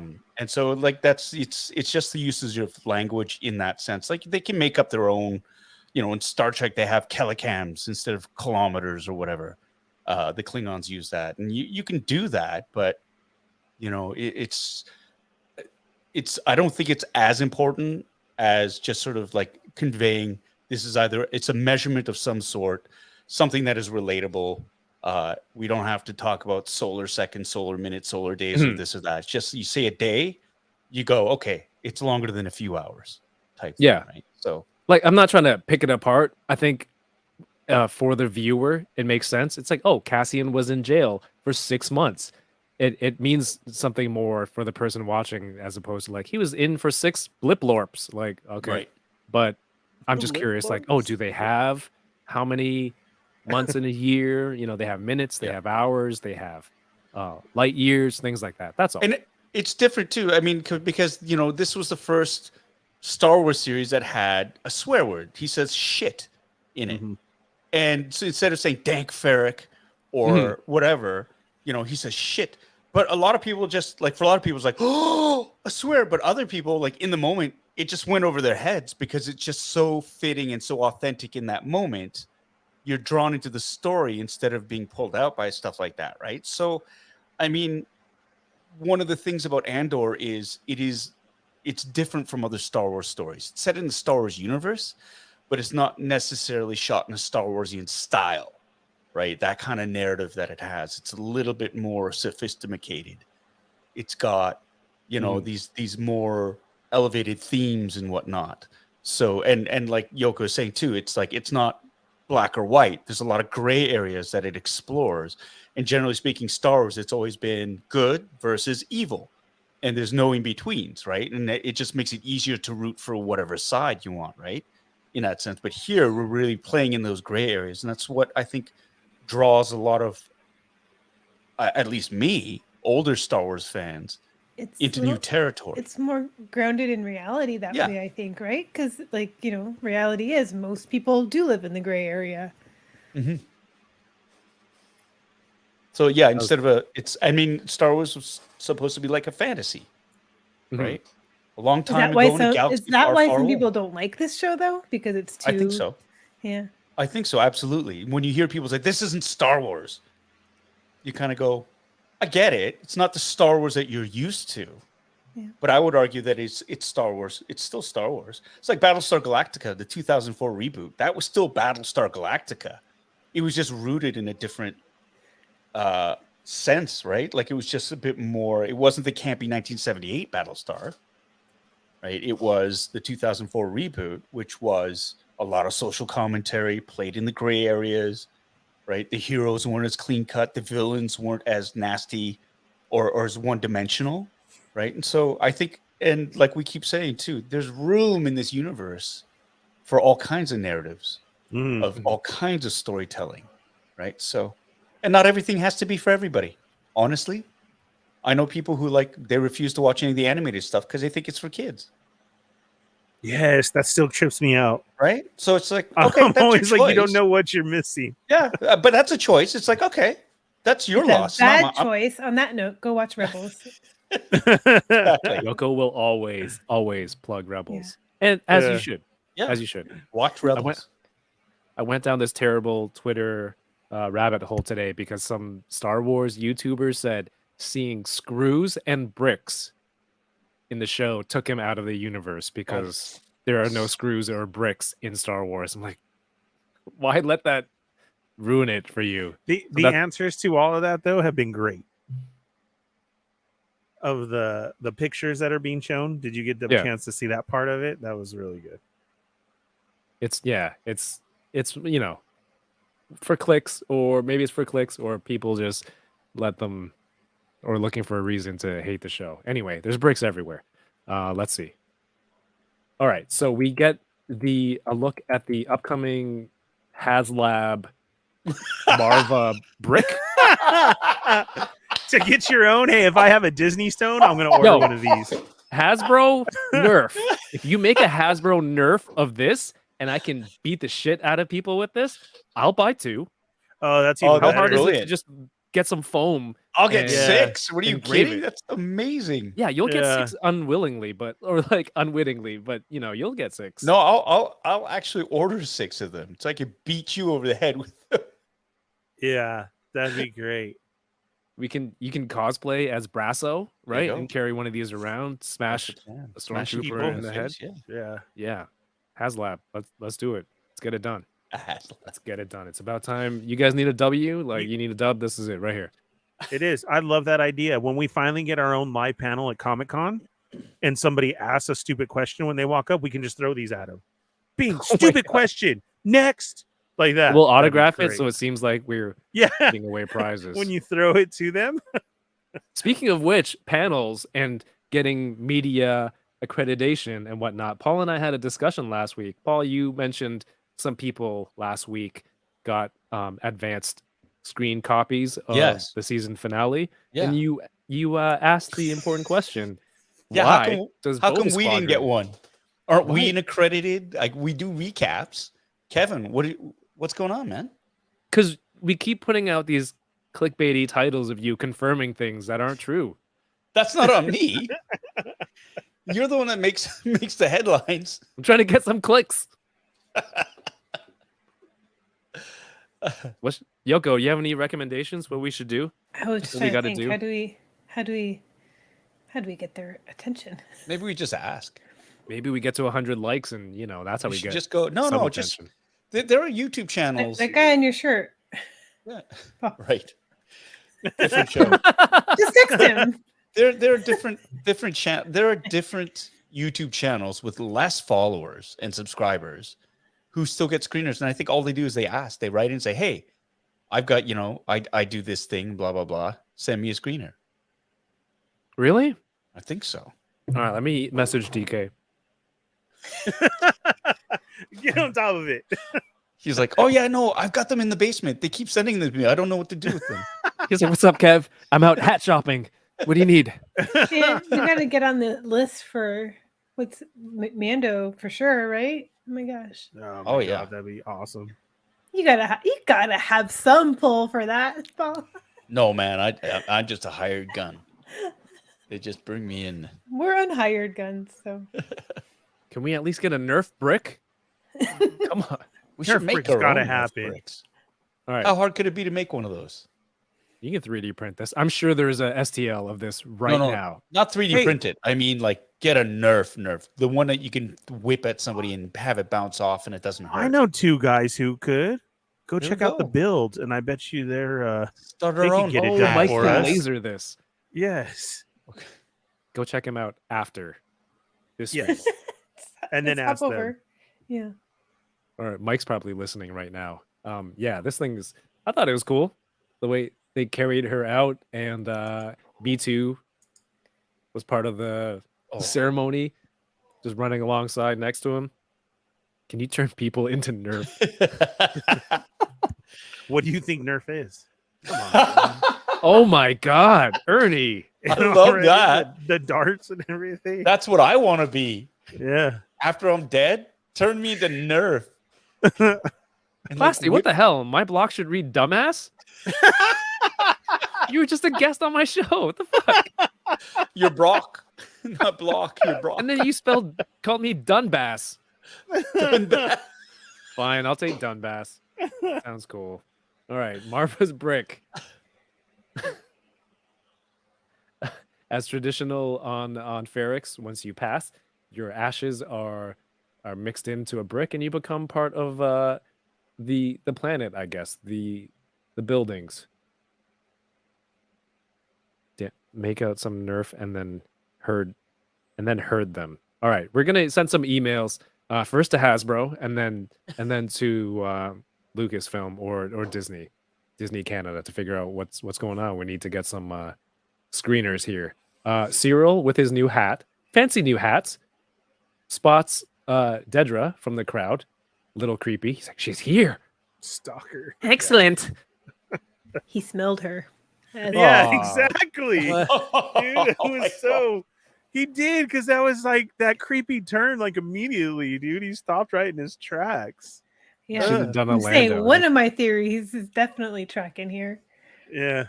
But, Which but we'll theory get is to this? that. We'll get to that. I'm sure. That he's like half werewolf and can smell her? What? Which theory? Or that he's into her? No, that she's gonna be into him too. Uh huh. Oh, Yeah. I like Starting, yeah. his little medal here. It looks like it's wearing pants, like shorts, doesn't it? Oh, I Get the can't little unsee button. that now now. that's all I see. It's a ribbon. It's Yo, it's cosplayers, It's here you go. Bimo. It's Bimo wearing shorts. They're going to be Not selling this Bimo. Galaxy's Edge. Bimo is No. the wrong droid. It looks like B2 a emo. What's his name? B2. Yeah, B2, B2 emo. emo. two emo. Yeah, Bimo, Emo is is the bank up here. Adventure It Time. looks kind of right? like Finn from Adventure Time. Bemo. He's wearing culottes. Is that why I said Bimo? Oh, Oh my gosh, God. now I see Finn. Right? Looks like Finn from Adventure Time. Look at a little, or even a stylized Ahsoka. Yeah. Little Oh, with the Little with cat ears. culottes. I didn't see anyone complain about the instruments. They're like, oh, these brass instruments are too real life like. Well, you just did, didn't you? No, I'm just saying. Oh, It was nice to see Maddie says Among Us. oh yeah. I like that you typed it as one word because my 4-year-old, that's how he says it. He calls it Among Us. And for like a good day, like, what the hell is Among Us? And well, there you go. Among Us. Thank you. Yeah, so this is the shot. I think this is right before at that. the troopers line up, and then it just like zooms down the street in this scene with I'm like, how do they CGI this? Like, is this more people? Are these real people, real extras, and all these people here? But it was beautiful.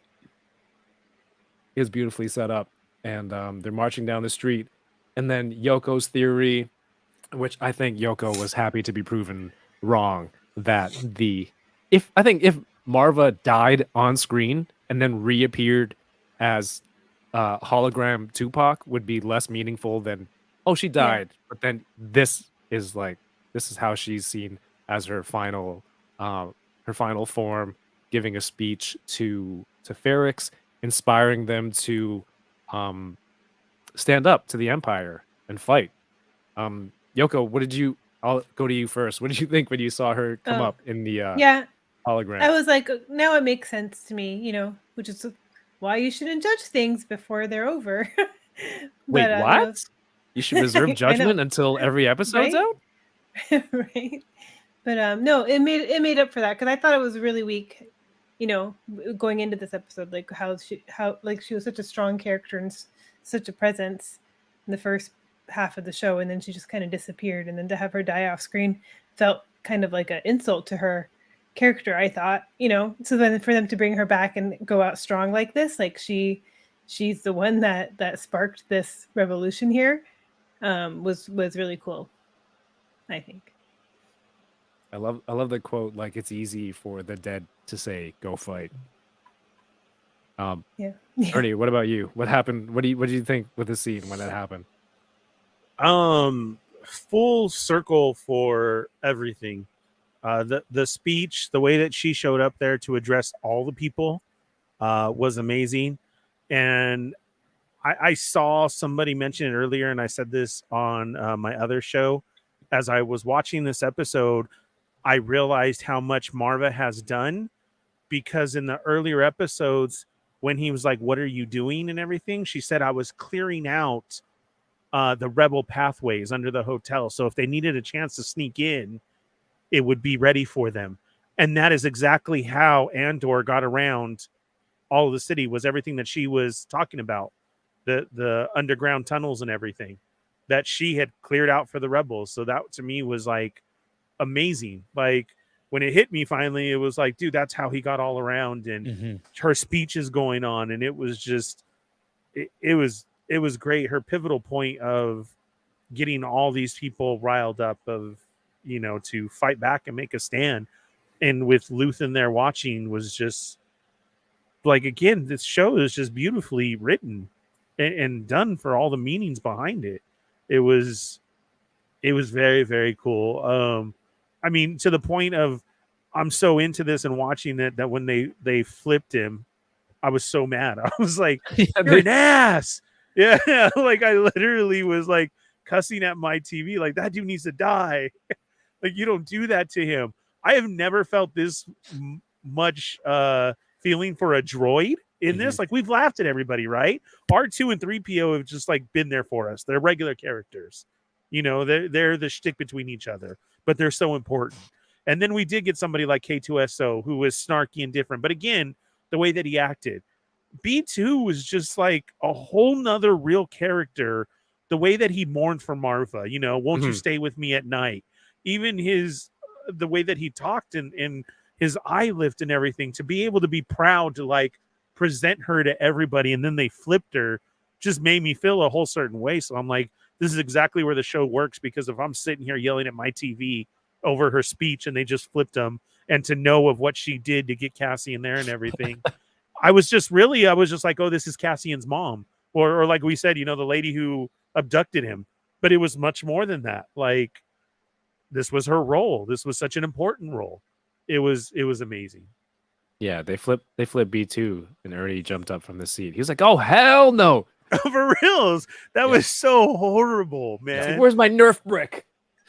Yeah, I'm gonna hit that dude too. Uh, It was amazing. We It was were amazing. outraged as well at that part when he Yeah. kicks him over.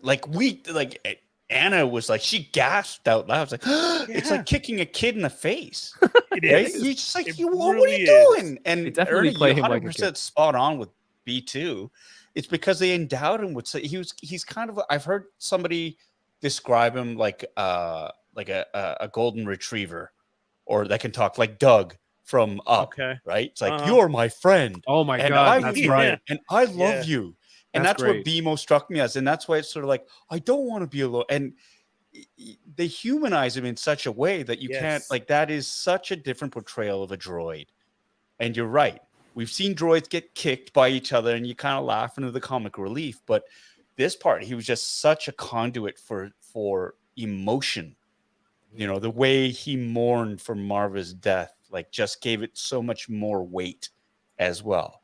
You know, everybody was sad that Marva had died and this and that, but BMO felt it. There it is. Right? Look at More than anybody else did, because she was kind of, she and Cassian were, that was his world. That was it. And so, yeah, that whole bit. And of course, this Imperial guy, it's like, he tries to stop it by throwing his jacket over it. And of course, It like half fails. the image is there. So he's like, kicks it over and stuff. And that's when the gloves came off in hockey. That's what it is. The gloves get dropped and everybody's like, let's fucking go.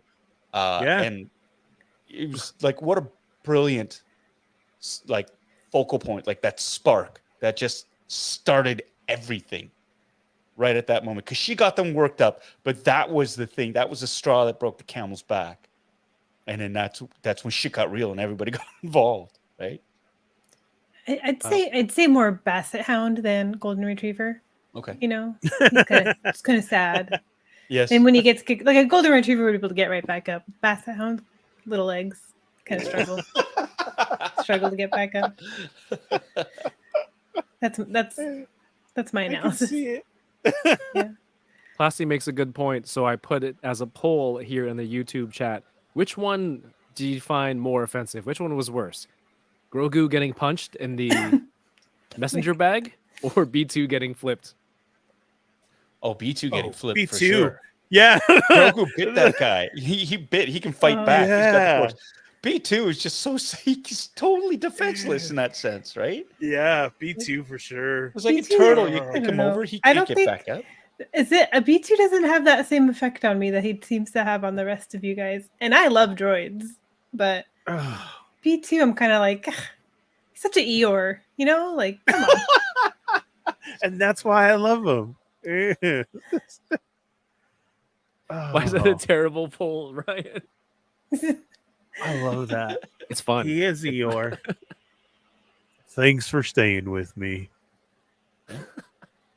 All right, so this is Brasso knocking out this trooper with the HasLab Nerf, the first Nerf HasLab. Check out Buddy over there who's just like to the right. Yeah, We're doing Get 'em. this. Let's go. get him, Marva. I knew her. Oh, he's Yeah, digging that was even to Santa my Claus. point too. That she did all this behind the scenes. She makes a speech, and then technically that was like the punch to start it all. Was her Yeah. brick, right? So Even as even past correct. her Yeah. physical her living. Yeah. What the hell am I saying? Even after her death, she's still kicking ass. So Or much sparking, Santa had to sparking. get involved. You've been naughty, Stormtrooper. He kind of looks like the captain from Tintin A Oh, little bit. because of the hat.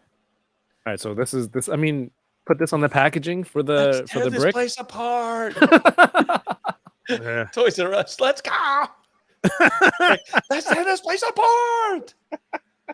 Get those Nerf That's bricks. great. Back this project now. Yeah. Oh, and like one of the unlocked tiers is a wall that you can place the brick in. Oh my god, that's a yeah, yeah. I'm in. Let's do it. All right, a lot of action going on here. This guy ends up throwing his homemade bomb into the crowd of stormtroopers as the fight breaks out, and this was sad because that dude got shot, and then they hold the frame on that guy's face laying on the ground for like a good almost 2 seconds, and then they switch it over to B2 like completely helpless. I'm assuming the way they stitched it like that like they're face to face and he's just looking into the eyes of this dead guy for a while. So again, him getting flipped or Grogu. Use the poll in the chat.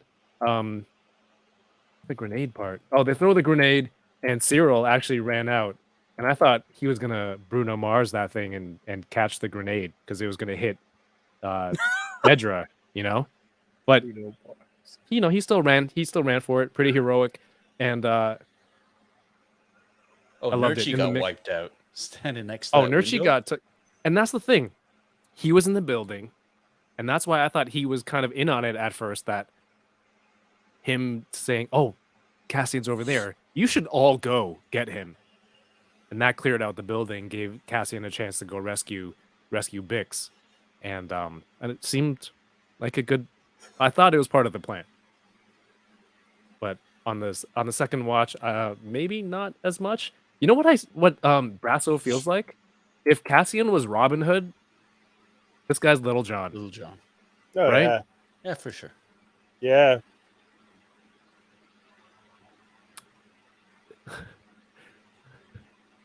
I feel like we didn't want to. Bad Wolf says they held the shot and that guy got killed, and Kevin still didn't get a screenshot. I actually went back and I'm like, we don't need this. We don't need this. I don't need to look at that guy in the face. He wasn't going to use it because it was in Spanish. So. Tu es muerte. Yeah. And this kid's finally, at last, now I can throw this bomb. Here it is. Yeah, The way that stormtroopers bomb in this got scene everything. were, that whole stormtroopers can't aim. They were on point here. No plot armor here. No. Sorry. Shout outs to RMD who met Ming-Na Wen today and got his vintage collection Fennec Shan autographed. Yes. Very jealous. Very jealous. Because I wanted to meet her at Fan Expo here. All right. In the mix, in all the chaos, Cinta follows the spy who we find out in this episode. She's like, oh yeah, these guys are definitely spies. They're definitely ISB. She's on it, and she kind of lures this guy into a building and shanks him. She's a total badass. Ernie, it's like the beginning of Scarface when they're in Freedom Town, and then they cause the riot. Yeah. And then they put the hit out on Rebenga. It was her way. Like, she never lost focus of him, right? In order she was to do this, on his ass. she was ready to go. Yeah. And then just, oh my God, got him. Total badass. So Cassian ends up infiltrating the hotel, rescuing Bix. RMD's very happy, and they're leaving. They walk right out of the front door while all the explosions are going off. This guy, he's moving so fast. He knocks the storm. Yeah, see right there, Stormtrooper screams. I think it was that Wilhelm scream. Oh, you guys can't see the text here. I think so. See, yes, Yoko, he was. If he was blurry, he was beating it that fast. Yeah. Stop saying beating it that fast. There's just so many better ways to say it. Sorry. And you're doing this like dry. Mom. You come don't know on, weird that's science. something Adam would Why? do. I Oh my swear God. I've never. You told me you were combing your hair. Yeah, okay, so Dedra gets hit in the head with something, and looks like the crowd's gonna get her. I don't know what they were gonna do. Were they just gonna beat her to death in the middle of the street? I was like, it's going They're down. just going to pull her apart. Yeah. Like zombies? Yeah. Yeah. It was crazy. But one of the I think at this point it was just a straight beatdown for everybody. Whoever you saw, everybody was fighting. I mean, because he got to save her pretty quick, right? I mean, he didn't jump in there and save her. She was up at this point. No, he then picked up walks a up behind blaster, her. and I think he was one of the hands that was grabbing her, and then he pulled her out of there, Oh, you think? and he pulls her into the closet, and he has this really smug smile on his face that he was able to rescue her. So this whole like, Yeah. is he Oh into her? Yoko's got some input I stand by my theory. that she's going to be into him. Mm-hmm. She keeps, I don't know. They were got just very close. in there a long time. The looks were weird. I thought they were about to start making out. I really did. It would be a weird time to start making out, though. But the look was there, Yeah. though. Weird time, but the vibe was definitely there. I agree with you, Ernie. Yeah. There was, I think I sent this via somebody did a reel of them up close, and then they superimposed tongues going blah, blah, blah, with each other. Their faces were so close together. And it's like, yeah. And the caption was, "We were all thinking it." Yeah. Right? Because they were all like, so I have to agree. Like it was that was such a weird vibe. Mm-hmm. This whole thing, and I have to say, it's pretty unsettling. It's like, what's going on between these two? Yeah, because Like, even the verbiage between them was weird. Yeah. I should say thank you. Like, what is going on? It was. She didn't weird. say it like that, she was Ernie. shocked. She did. It wasn't all like, I should say thank you. She did. Look at the look. That was the scene when Cassian was getting his guns back at the hotel. That's what the the other alien scene said. I should say thank from you. Cassian. It was weird. It really was. I mean, like, I get it. And like Yoko says, like, we're thinking something is going to happen, right? I mean, because his psychoness when he grabbed her by the arm and took her and everything. And then, like, he's been a stalker, but she hasn't done nothing about it. She could have had him arrested and everything like that. Any info that she wanted, she'd just go straight to him and find out. But she hasn't done it. Instead, she's like, oh, okay. And then this happened. Like, I don't know. It was weird. I mean, yeah, it'd be a weird time to make out. But at some parts, she was like, you could see she was like looking at his mouth. Like, are they, there's, are we gonna? It was weird. Well, but definitely not the spot for it. Yeah, she's in shock, and she's got to process the fact that she's been battered around. Mhm. She almost got like pulled apart, and then this fucking psychopath shows up and saves her, and so she's all like, Correct. And in that situation, he's the least crazy because he saved her. But like she's also going like, what are you doing here? And like, I mean, I'm going to go out on a limb here too and say like, what might be considered attraction, like we're reading this as attraction, is perhaps her just totally freaking out on the inside, going like, because she's like, her voice is trembling, and she's like, I should say thank you. Like her delivery of this line was just so, like she's completely in shock, and I think she's trying to process so many things at once.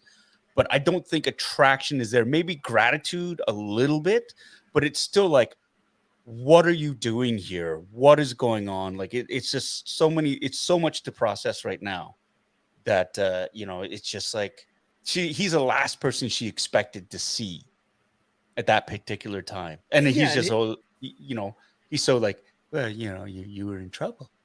Right. Of course. So him being there is the crazy part. Yeah. Right. So she's like, wow. I mean, not only that, but this, like, you could see as me not shocked, but just scared. Yeah. Because she was like this high and mighty, right? Yeah. And the people came and took out everybody. This fight is going on. Yeah. Nobody was there to protect her. Nobody anything. The only one to protect her is her psychopath. And it's like, well, maybe. I think she's very confused at the moment, honestly. But, for sure. But like between, she should be creeped out, but also that he saved her. So does that cancel out? Correct. Is that the whole, I should say thank you? But my question is like, how for her, the position she's in with the ISB, like, has she been like in the field? Like, is she battle tested to be in that suit job? What seems like a desk job? Like, because she, that seemed to really rattle her. So I wondered if if she had experienced that before, I think you get into it and you just think you're a badass and that you should be protected, and that's not what happened. Yeah. And so I agree with you. I don't think she is. Well, Yeah. I mean, if that's what you were saying, I don't think that she is. I think that was the whole shock of I should have always had protection, or yay, Empire, we are always going to win, you know, and that isn't what was going on. I kind of got the sense that she has field experience, but nothing like this. Like she's never been in a situation like this. So she's been out in the field, but like you said, with protection. I mean, when she lands on Ferret, she says, well, you know, I want to go out and I want to see. And he says, well, I'll get a detail, right? She says, no need. I've got this one guy. And she tries to blend in, right? So I think she's been out on the field, but really low risk type things where there's always been, you know, backup available. I don't think she's ever been in the shit where it's like she almost died.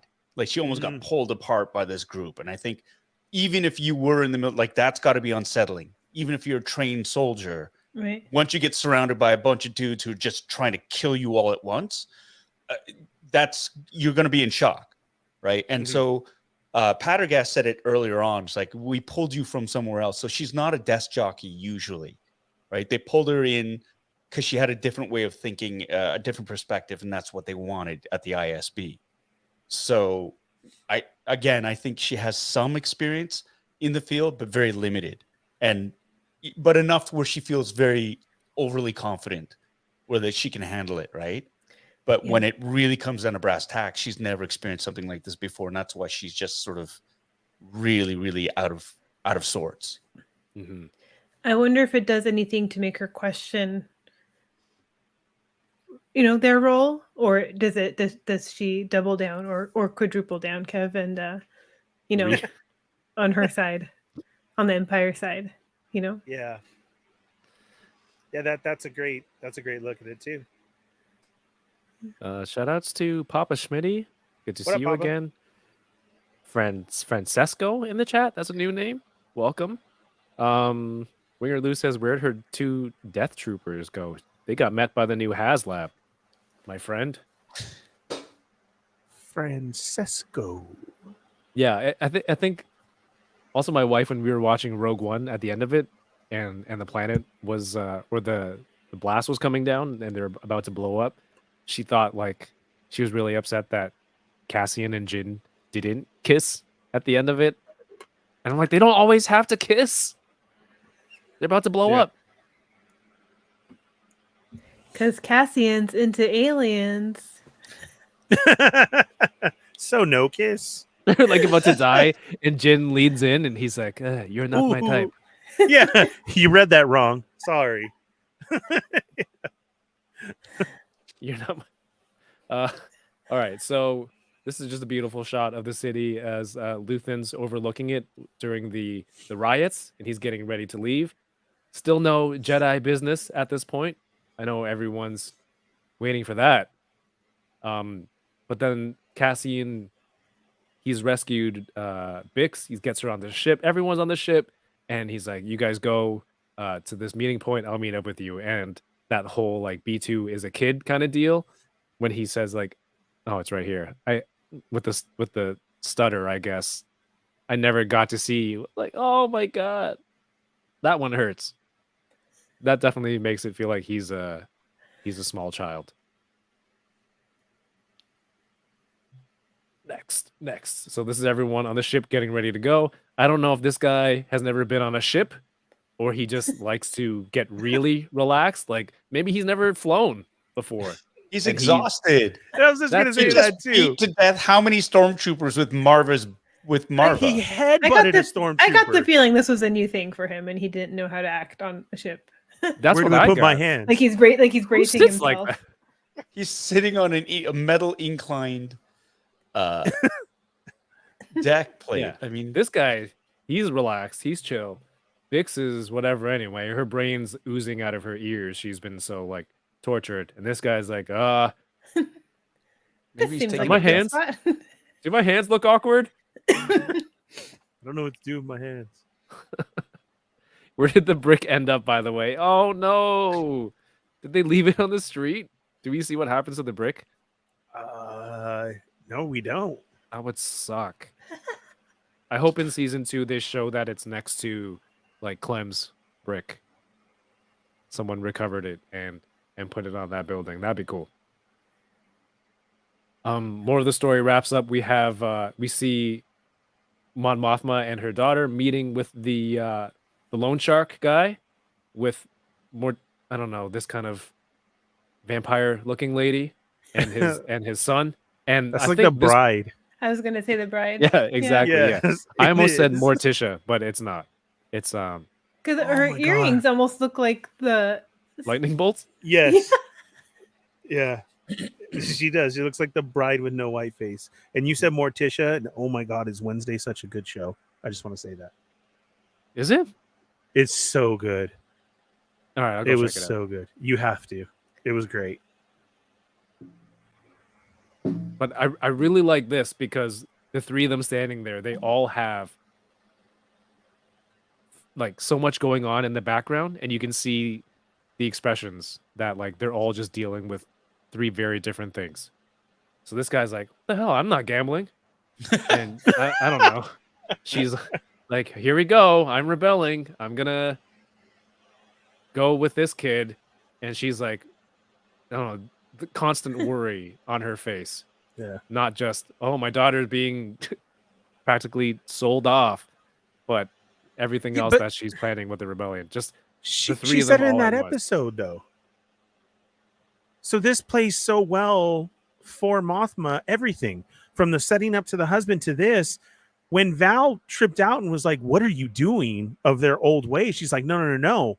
She went and found the elder, her daughter. You know, she wants to do this part of the old ways. So this kind of just all fell into place with her. Of course, she doesn't want to give her daughter up, but yeah, like her daughter, the rebel thing and everything like that. But this is perfect for her whole setup of everything. And again, being given to the gangster, well, they had to because of the husband's gambling. Like She's it gonna could lose still be these another two, debt. Oh yeah, right? She's losing both of them from her she has plans. to. Yeah, and unfortunately, I don't think if she's already far away from them, then like yeah, something is going to happen to them. But as far as for the whole telling of the story, it just fell all right into place. I mean, because they said the gangster knew the husband already. Hmm. So again, it all plays into the missing money, the debt. The daughter thinks that she's doing this because of the old ways and, you know, getting her friends. And here I am going to be handed over. So it's really a lot. I want to say first time chat on Twitch. Knock G Nar says Knock Nar. Thank you for being here. Says I haven't kept up with any of these new Star Wars shows. I shouldn't be here. Thank you for being here. Let me be the first to welcome you and say thank you for being here and for tuning in. And you know, just follow along. You can come back and watch this later. Oh, you followed on Twitch. That's amazing. Thank you so much. And you watch this on the replay. We have a breakdown of every episode, and we will do more Star Wars shows in the future. Hopefully, we'll get some media early screeners for the new seasons. Get my intern to work on that. But thank you for being here, and you should be here. Thank you. Best comment ever. Jordan from Canada is in the chat. What's going on? Love to see you. Formerly known as Anonymous Dude 123. What's He up, says, Jordan? Yeah, man. What's up, Jordan? Says, bitter Asian dude, you killed it on hunting around. Thank you. So hilarious. Yeah. Jordan from Canada, formerly known as Anonymous Dude 123, is always in the chat supporting and saying what's up to everyone. So thank you for being here. No, I just thought it was cool how this was developing. Like they don't see each other's expressions, but as the viewer, we see all three of them. They're just going through very different things in a scene with no speaking, just all on their face. I thought it was awesome. Next. All right. Luthen makes it back to his ship. He's giving commands to the ship. It's not responding because, of course, Cassian has snuck on. And Cassian puts him on this. He's like, "You here to kill me?" Puts him on the spot. He's like, "My blaster's over there." Of course, that blaster looks amazing. I would want that as a 1-to-1 prop. or a Nerf gun. Why do I? It like is a the- Nerf gun, isn't it? That one? Yeah. His little foldy flip thing? Yeah. I They make swear one I of have a Nerf. I swear I have a Nerf gun like that, where you load from the Is that foldy the official thing. name, Paul? Foldy flip. The Foldy flick. flip. I swear it already is. It just has little modifications on it. Oh, I'm gonna We'll have see. to find that now. we'll see. But he says You to never know. Luthen, he's like, "You can either kill me now or take me in." And just the look of Luthen's face that turned from like literally a second ago, he's running through every scenario in his head. What do I do here? How do I get out of this? How do I, his whole mission was to kill Cassian, and then he hears this. The smile that develops on his face, it's so good. It's so good. And right after that, Cassian lets out this little sigh of relief because he sees that smile. He knows what that means. And that's one of the possibilities we saw, or we were hoping for, that he takes him under his wing and helps build more of the rebellion. Any thoughts on this scene, Paul, Yoko, Ernie, before we get to the post credits? Wait, Ernie, did you? There was a post credit. Didn't know. I did not know that day. I didn't, for reals. And then everybody's talking about it, and I did see it. He was looking very force usery, wasn't he? In his robe and his hood up. Mhm. You I think still so? like that theory. Mhm. I mean, it could play out through different Season terms, 2. but yeah, Why did they show don't- his lightsaber handle again and then nothing happened? they have Right. it, They right? showed it last Just week. to remind us that it's there. Yeah. Wow. So I mean, all through this, man, this was very cool that he just walked away. I mean, he saw everything that they're trying to do happened here, right? Mhm. That it just what they're doing is actually working. In other words, and he walks away. I don't know, not proud, but like, wow, you know what I mean? And the way that this scene was shot with the Empire there and like that felt like this could be anywhere happening right now in the universe. And I mean, it's like what we saw in Lothal through Rebels, or what happened when they fought back and took over. And then, it's here as well too. Like, this is exactly what they're trying to do. And I think that is what makes him even more at this point not kill him and be like, yeah, you're coming in. Is that he sees that it's working, It makes him more not kill him. Yeah. I love it. Like, we're doing something here, and I guess you are an important part. So I thought that was cool. Like, the way he saw it all go down and everything. But I do have a question though when we get back to it, is what happened to Valencinta? Why did she take off running like that in the smoke? What was that? She ran into the smoke? Vel? Yeah, it was a whole scene like Bionic Woman. Like, I thought we were going to hear the like, she just took off running Terminator style through the smoke. I was like, did Cinta get hurt, or what exactly was that? I remember that, but I can't You showed them. remember what Yeah, there happened was- after that. Right, there was no like, I didn't get it. Like, why did that happen? Mm-hmm. She didn't Did do she anything. just go Next thing- looking for her? I think she went I think looking for her. I don't know, because I think the next scene was that they were packing up her room. Mhm. Yeah. I didn't see what she did. Hmm. Maybe I thought she was gonna like ninja a couple of stormtroopers on the way, but you just see her booking it down the street. Yeah, I don't know. That was pretty cool. And his speeder bike is awesome. We needed Luthen with that bike as a Black I will buy Series. anything Fondor. Paul, how cool is that ship? Yeah. Hundo P. Oh Love yeah, that ship. we need to talk about Ernie, Yoko. What did you think of the space fight last week with the lasers Oh. on the ship? Oh, Fondor. Again, Yeah. it felt more Jedi to me, like a double blade that I'd never seen that before. And he took out another thing too that goes to that is the way that he did fight. Like, this guy knows what's up. The way that he made all the metal fly back and hit that, and then he targeted the one TIE fighter, and then he did the double bladed tri-spinning. That's a good one. Like, what? They knew it was. It plays all into that. Like, I don't even know where that came from. I'd never seen that before. Paul, am I totally wrong? Do ships have that? or is Well, that they like just his showed it. modification? I know, but in his, like that thing is modded to the max already. yeah. But Yeah, that wasn't that's where all of something- Mon Mothma's money was going towards. Oh, was He's not it paying ship? for the rebellion. It's him tricking out the Fondor, right? Getting that sweet low ride and Yeah. with the dual lasers and whatnot. We talked about this last week too, and I think it's one of the reasons why he's so successful is he knows all the tactics that the Imperials are going to take. They're so by the book that he knew precisely how to decoy them, how to stall them, how to get everything going. He knew which flight path to take that would protect the Fondor. He knew what the air wing was going to do when they came out and stuff. And so he was already 2 steps ahead of them. So he was able to, like, he knew where they're going to go before they did. And he was able to beautifully ambush all of them, like destroy all of them, right? And just like get out scot-free. And like he had done that. Like it seemed like he had been there Yeah. and done that. Like it was Yeah. he was so calm and just, Yeah. like Almost like a Jedi yeah. Yes. in that sense. Even that he No even that emotion. he gave up oh my god, where did he say he was from? Alderaan. Oh, Alderaan, yeah. Mhm. That sucks. I was like, oh, there it is. They're gonna go check Alderaan now. That's always gonna be on their list, right? He put the target on their back. No, Yeah, one of he them. didn't do that. You're not They him went there solely, because but Leia still. was from there, and they were threatening. No, I know.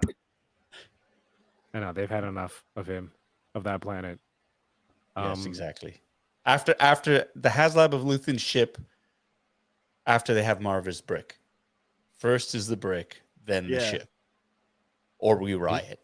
Just make it a tier. We riot Yeah. like in the show No, with our own and- bricks.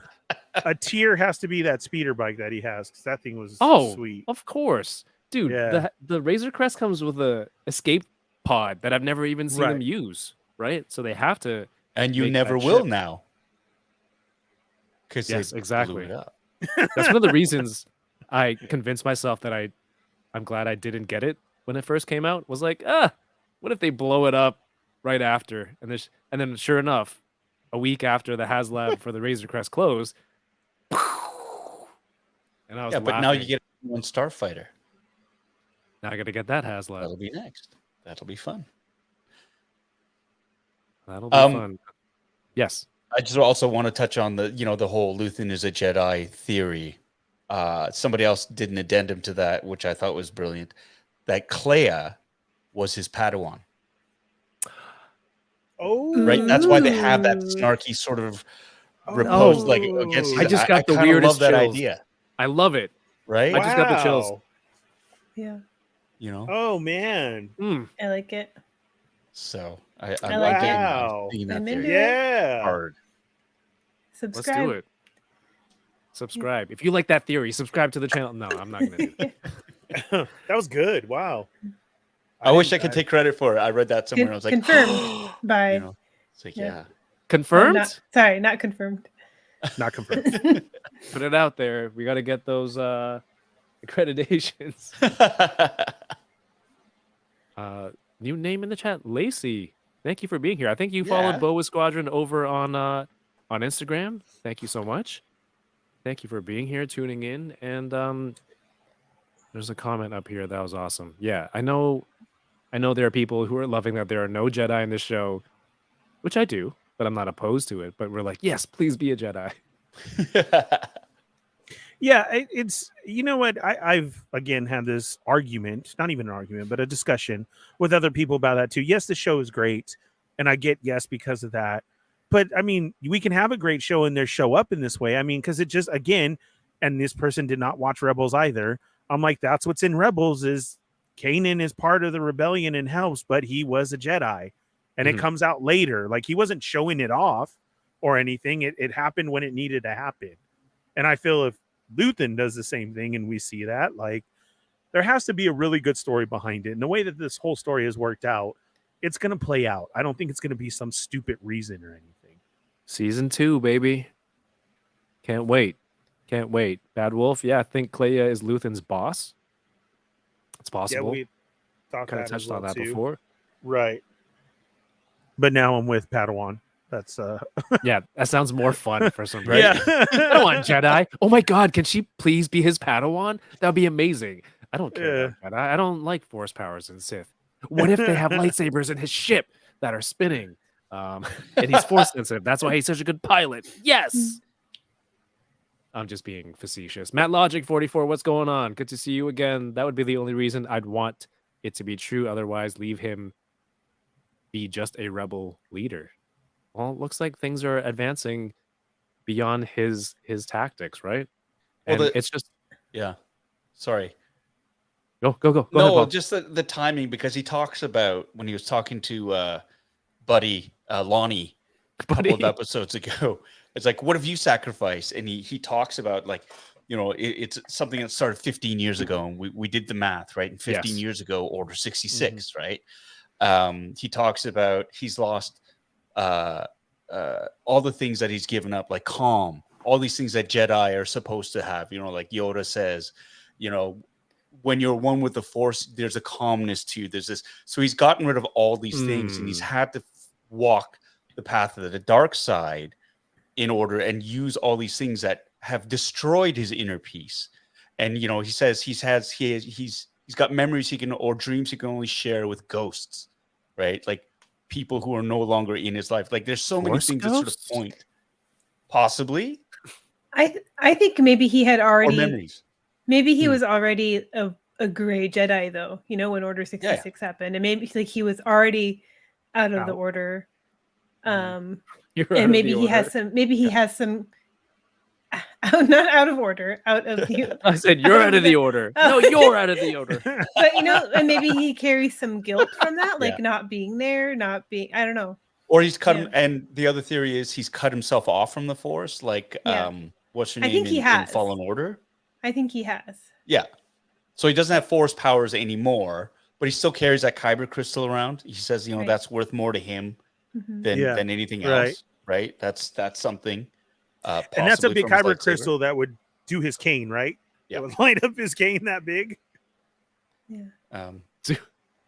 What if the was it condemned to use the tools of my enemies against them? What if that's like talking about the dark side, like fear and anger, not just the Empire's tactics of how they treat everybody if you were a Jedi?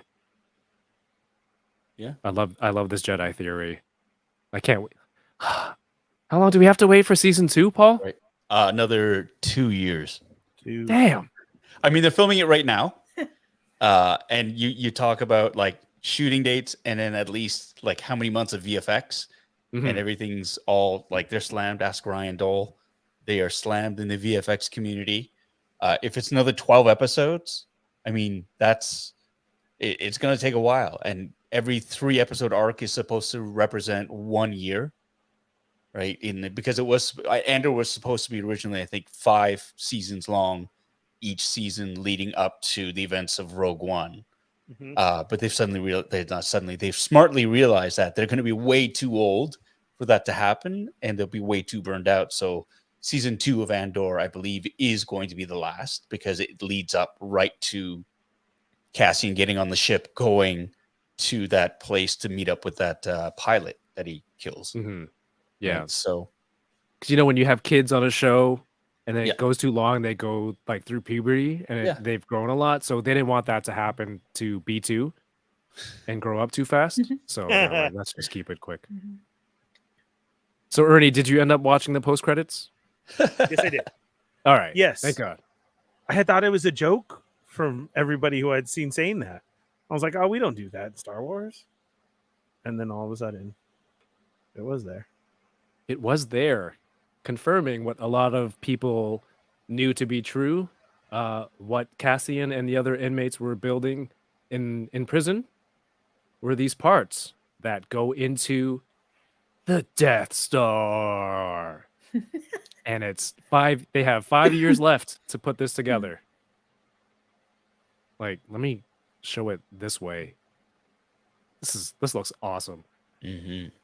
Like, just cut out the middle portion, make it portrait, and that's a phone screen wallpaper right there.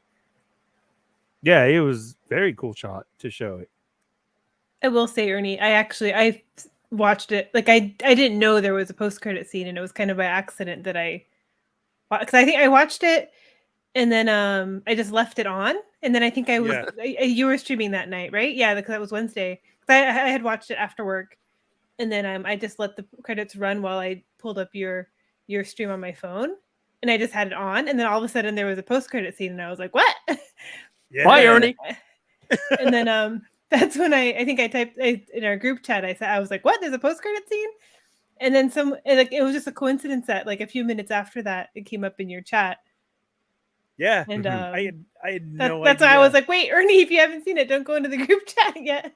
Yeah, and I didn't because I was then trying to find it during the show. Yeah, And I would then have totally again, missed it. Was not expecting. I got it. so excited. I was trying to watch it during my show and to check it that I had on episode 1 and I was fast forwarding and I'm like, what's going on? What post credit scene? And then I watched the right one and that was cool. I mean, that was awesome because we all wondered, right? What was it and what's going on? So that was very cool. I liked it. Then I just thought of the way that those droids that I've watched it a second time, those droids have got to be huge that are building this, right? Because the way that they pick it up to how they were building everything, I and was a bunch like, of oh, wow. guys carrying it. Yeah. No, it's funny. The credits rolled on the episode, so I turn off the TV and I flip my remote. I go upstairs, pick up my phone, and Jason Lapidus messaged me. He goes, "Man, that post-credit scene on Andor." I was like, "Come on, I just finished it." So I had to go back, run back, and scroll through it. But I watched it on the TV this time. I hope you're all proud of me. So proud, so proud. Oh, and I actually watched it at midnight because I Whoa. didn't. I didn't want to miss anything because I was like, dude, it's the season finale. I don't want to open up my phone and get really pissed off that this or this happened. You know what I'm saying? So I actually watched it at midnight and stayed up. So that's why as soon as it was over, I was like, oh, good night. And yeah, and I found out. I really wanted to watch it at midnight and do midnight 30, but I was just too tired coming back from the con. Yeah. Mm-hmm. Plasty and Lacey fell asleep. Yeah, Plasty and Lacey mentioned in the chat the irony that Cassian building parts for a weapon that ultimately kills him. Mm-hmm. That's just awesome. Let's see, what else is this chat saying? I was still in shock from the episode and the credits just ran too. Yeah, it was. I wanted Jedi stuff, but overall episode season overall. Paul, what did you think? Oh man, I mean, I can't say enough. I know a lot of people complained about the first couple of episodes being slow. I didn't feel that way. For me, it's just like your world building there. You're laying pipe. First 2 episodes of any show, they're hard because you're setting up that world. You're creating all these things, and the payoff for everything that they laid down, for the most part, there weren't too many unanswered questions. I was deeply satisfied with the direction of the story. I loved every performance. The writing was amazing, elevated by fantastic actors. I love that they didn't dumb it down. I love that there wasn't trickery or like sort of gimmicky little tropey things that sort of go, I really, really loved how kind of straight that they played it and how, really different. They were ingenious solutions to impossible situations. And I found it all really believable, really enjoyable. And I love that this content just seems so fresh and so new and so relevant at the same time. I loved it. Ernie, how about you? I thought it was great. It's really good. I don't know if this puts just it downgraded out there. it from really great to really good in like. Well, because as I'm saying, this isn't something that I would turn on as my rewatch constantly, but it plays a great story, a story that we already know what's happened. They've done it again with bringing a show to explain it more, right? To give us this backstory to it. I mean, Rogue One came out and that was amazing. That just made 4 brand new again. Like it was just, I can't believe it. The whole Vader scene and this story of what these people did. So to do that again of everything that we've loved in Star Wars, and you're telling another story and you do it well. And I got to give you guys credit because there was so many different new characters that were introduced in this story. I can't remember their names at all, but they all played a role, right? That we knew. And I thought that was great to introduce all of these new characters as well too, to a Star Wars fandom and a new story, and I liked it. It was really, really good. The scenes on and some of the cinematography on it was just outstanding. I think it made a difference, like I said, of having those extras there and like other droids built for scenes and everything that you wouldn't even think of that much to pay attention to, or that it means that much, that it's like, oh, it really does. So it was done very well. I enjoyed it a lot. Can't wait for season 2. Yes. Good thing we have other shows to talk about until that time. Lots of new shows, hopefully, or new seasons. Yoko, I know this season started off, you weren't a big fan of Cassian, but you've made it through the whole season. You've made a good theme of murder, but recurring theme for the whole season. Where are you at now at the end of this? I really enjoyed the season, the show, and I think for me, the thing I like the most about the show is also the thing that keeps me from loving the show in a weird way.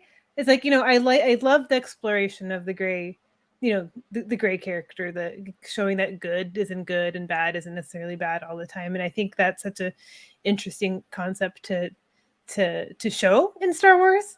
But what that means is I'm not attached to anyone in particular, So I think that for me keeps I'm lacking that emotional connection to this show, even though I find it really entertaining to watch. Does that make sense? Yes. But to me, Luthen's character is by far the most interesting part of the show, I think. Because we know what happens with everybody else. We can kind of piece that all together. But Luthen is just a big mystery to us still. So I think that is what I look most forward to in season 2. Yeah, and that's a good point. Ryan brings up a good point. He says, "What's up with Andor's sister?" I know that that was his thing in the beginning, but that's the least interesting thing at this point for me. Maybe she'll show up in season 2.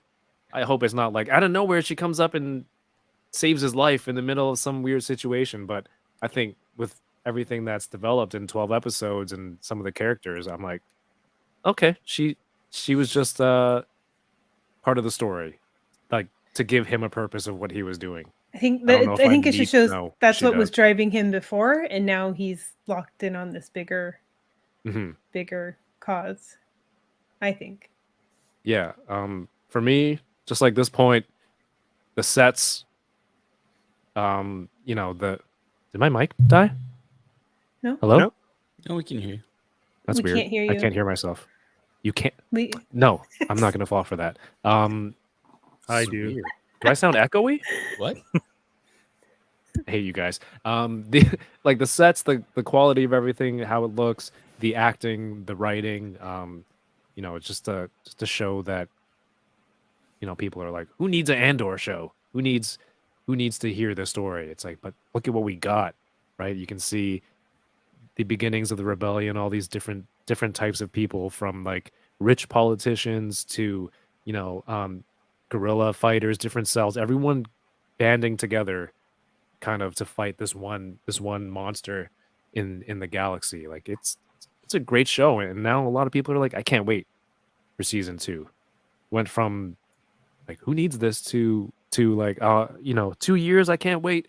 But it's just great to see, and I hope everyone in the chat enjoys us talking about this or hanging out with us, and I hope at least these guys and gal had fun talking about it. Let me see what else is in the chat. A Hera appearance in season 2 would be fun. We would have. I don't want it to be a then. cameo though. We would have seen her by then, right? We know she's going to be on Ahsoka. We've seen her. Yeah, we have. Have we? Yeah, she's in the leaked trailer, the Star Wars Celebration trailer. We saw the Celebration trailer. Yeah. Carl says, there's not many cameos in the show, but how do we feel about Hera and Bail? As long as they're integral to the show, there's a reason for them to be there, which there would be. They're but major players in the rebellion. I don't want to be wouldn't count Melshi or Saw as cameos. A cameo is kind of like Donald Trump in Home Alone 2, where he's at the airport and you go by and say, "Oh, look, it's Donald Trump." That Melshi, he's a minor character in Rogue One, and they're fleshing him out more. That's kind of his origin story of how he and Andor sort of connected, and how you'll come full circle later on. He becomes an integral part of that rebel force, right? Saw Gerrera, same thing. I mean, his character has been, in terms of the through line for the beginning of the rebellion, and really, this is what the show's not about. Cassian Andor. It's kind of like how the rebellion sort of came, into being, right? So, and Saw was an integral part of that. So, I don't know if I call them cameos per se. That's just me. No, those aren't cameos. So, like, in terms of, like, if we're going to talk about, like, which other characters you think are going to show up and have meaningful impact, that's a different question, right? So, I sure like that Cassian guy. I hope nothing happens to him. you mean Asian? Cassian? Asian Candor? That's the blue version later on. Join Kevin's Patreon, become a member of his channel, and you'll have the Blue Light special, the discussion of My Candor. God. No, Candor is not that version. Just Asian Mandor? Asian Mandor now? Yeah.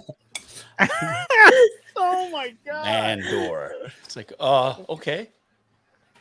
Hera was an Easter egg. Yeah, That's gonna be because I didn't even know. I had to read on the internet. Didn't you see they called for her? Yeah. And was the ghost at You the can end? see the ghost as Yeah. one of the ships. Mhm.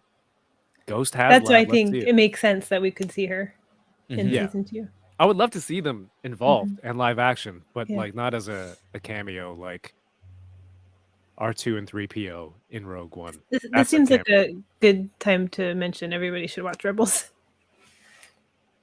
Again, Yeah, In case but for you're real. just tuning in. Watch Rebels. For real. mhm. For real. Watch it. Asian Mandor. Oh, Yeah. Door. That's how you spell Mandor. Door. All right. That's Wait, thank you. That's exactly what I meant, win or lose. Mandor. Toy Renzi, you haven't watched Rogue One, or you mean you're gonna watch it again? I'm sure he means again. I'm saying I couldn't hear the again. shout out from my phone.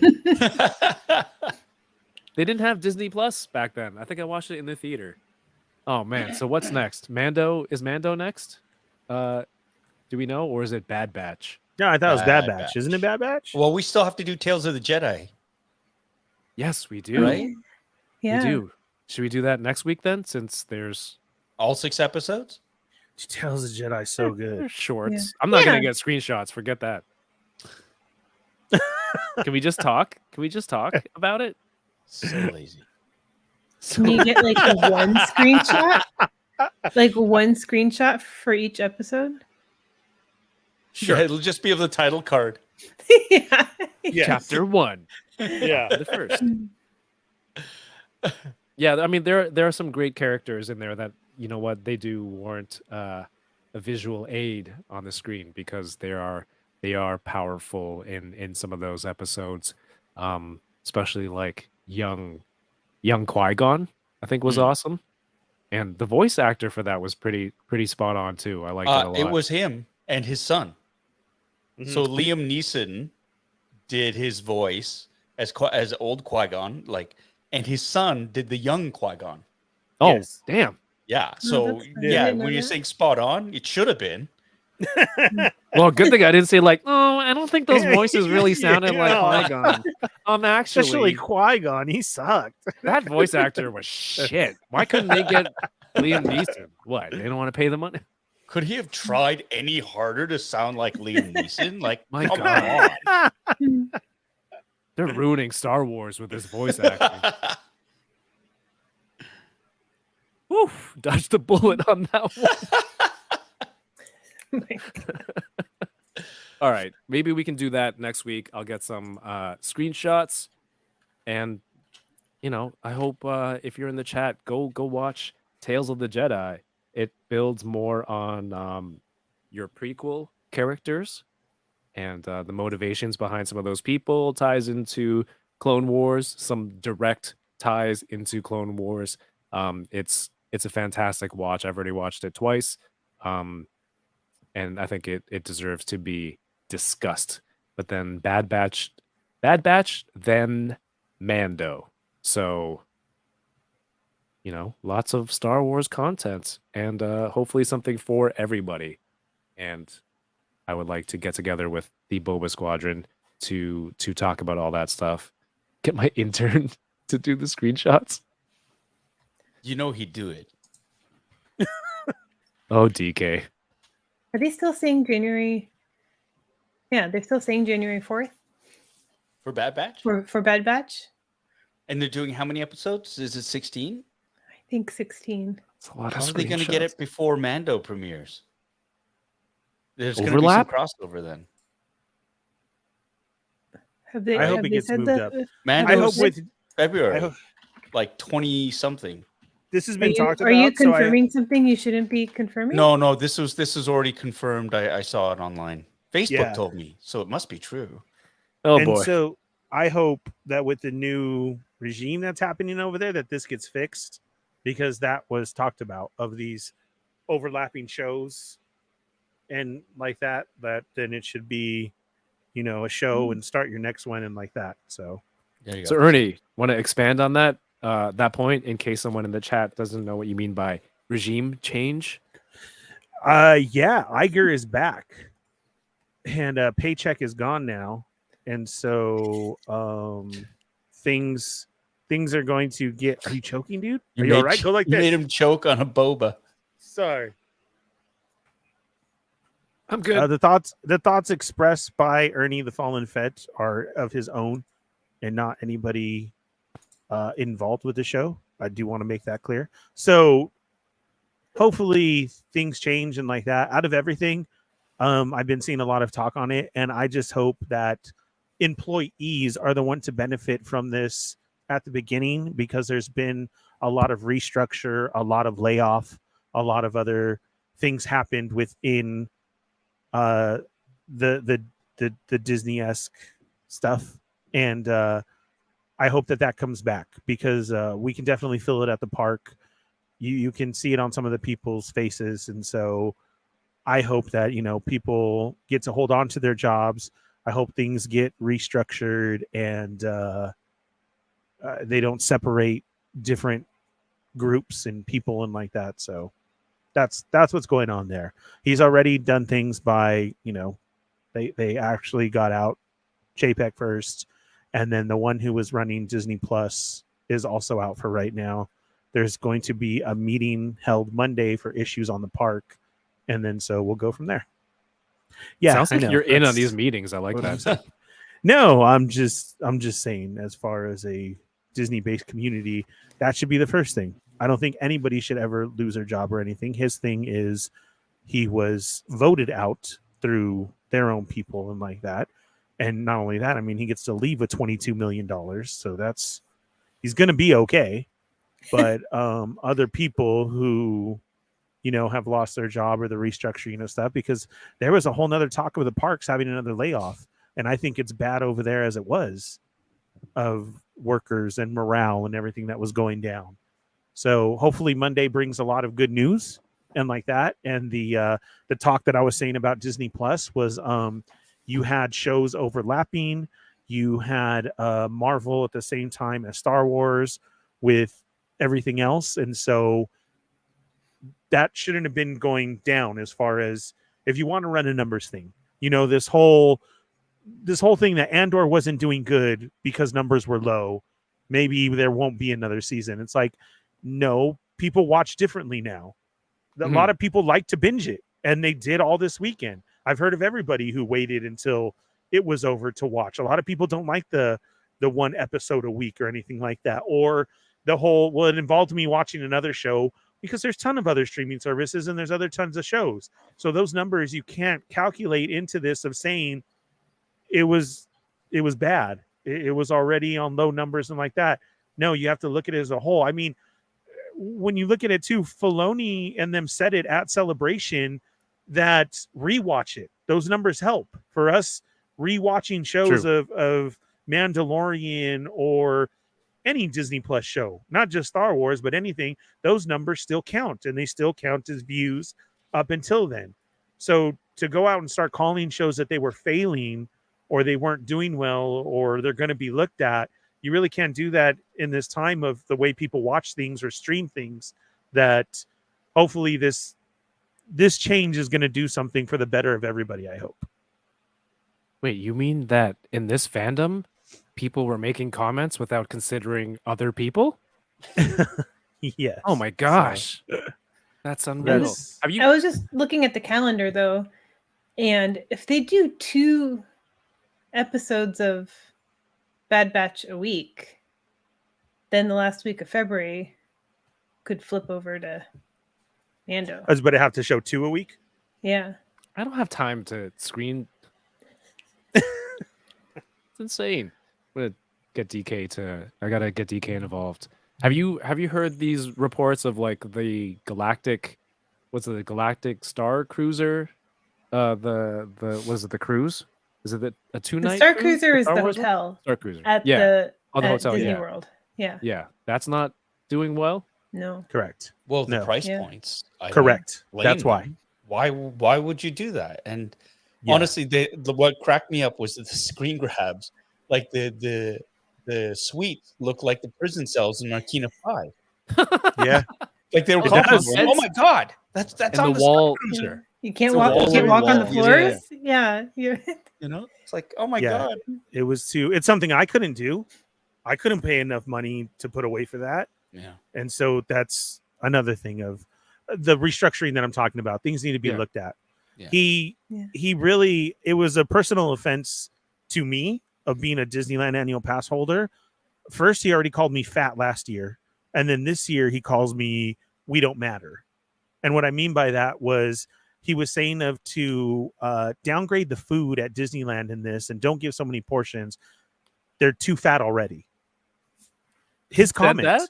I swear to God. Oh And my then God. this one was It's that awful. we really don't matter out here. We're too much in the way of the people who would be visiting out here that Who's we don't make Like, enough so, purchases in like the parks. in state. Yes, of pass holders that are always here and everything. Like we're just kind of in the way. Not all pass we don't holders spend are it. in state. Yeah. Correct. That's what I'm saying. But this Yeah. was his comment of anything in that we don't buy enough merch and Yeah. we don't. Right, because like that. all your money goes to pay for your tickets. Exactly, but Your we back do. Everybody has to have the new cool thing there or like that. Like it was really offensive for saying of what we do here. It's it was yeah. There you go.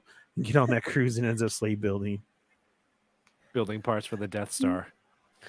Yeah, it's so like that. I'm waiting for the change, and there's supposed to be a thing on Monday. So who knows? Maybe in the coming months, that Star Wars hotel will be affordable, and we can do a live show from there. That'd be awesome. I'll get with Disney PR to see if we can make that happen. The crazy thing was he said that adults don't like animation as the leader of a company that was founded on a cartoon mouse.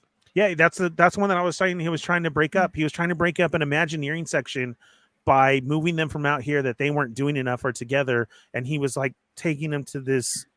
Oh my! It was ridiculous. Like, why would you do that? Ernie, are you on the board of directors or something? You got a meeting on Monday? I wish I could. No, I'm excited to hear because honestly, as much as we go and we're there, some of the magic, as you can say, has been taken away by people's attitude there, by things that were going Really? on. It was really it's been a different situation. It really has.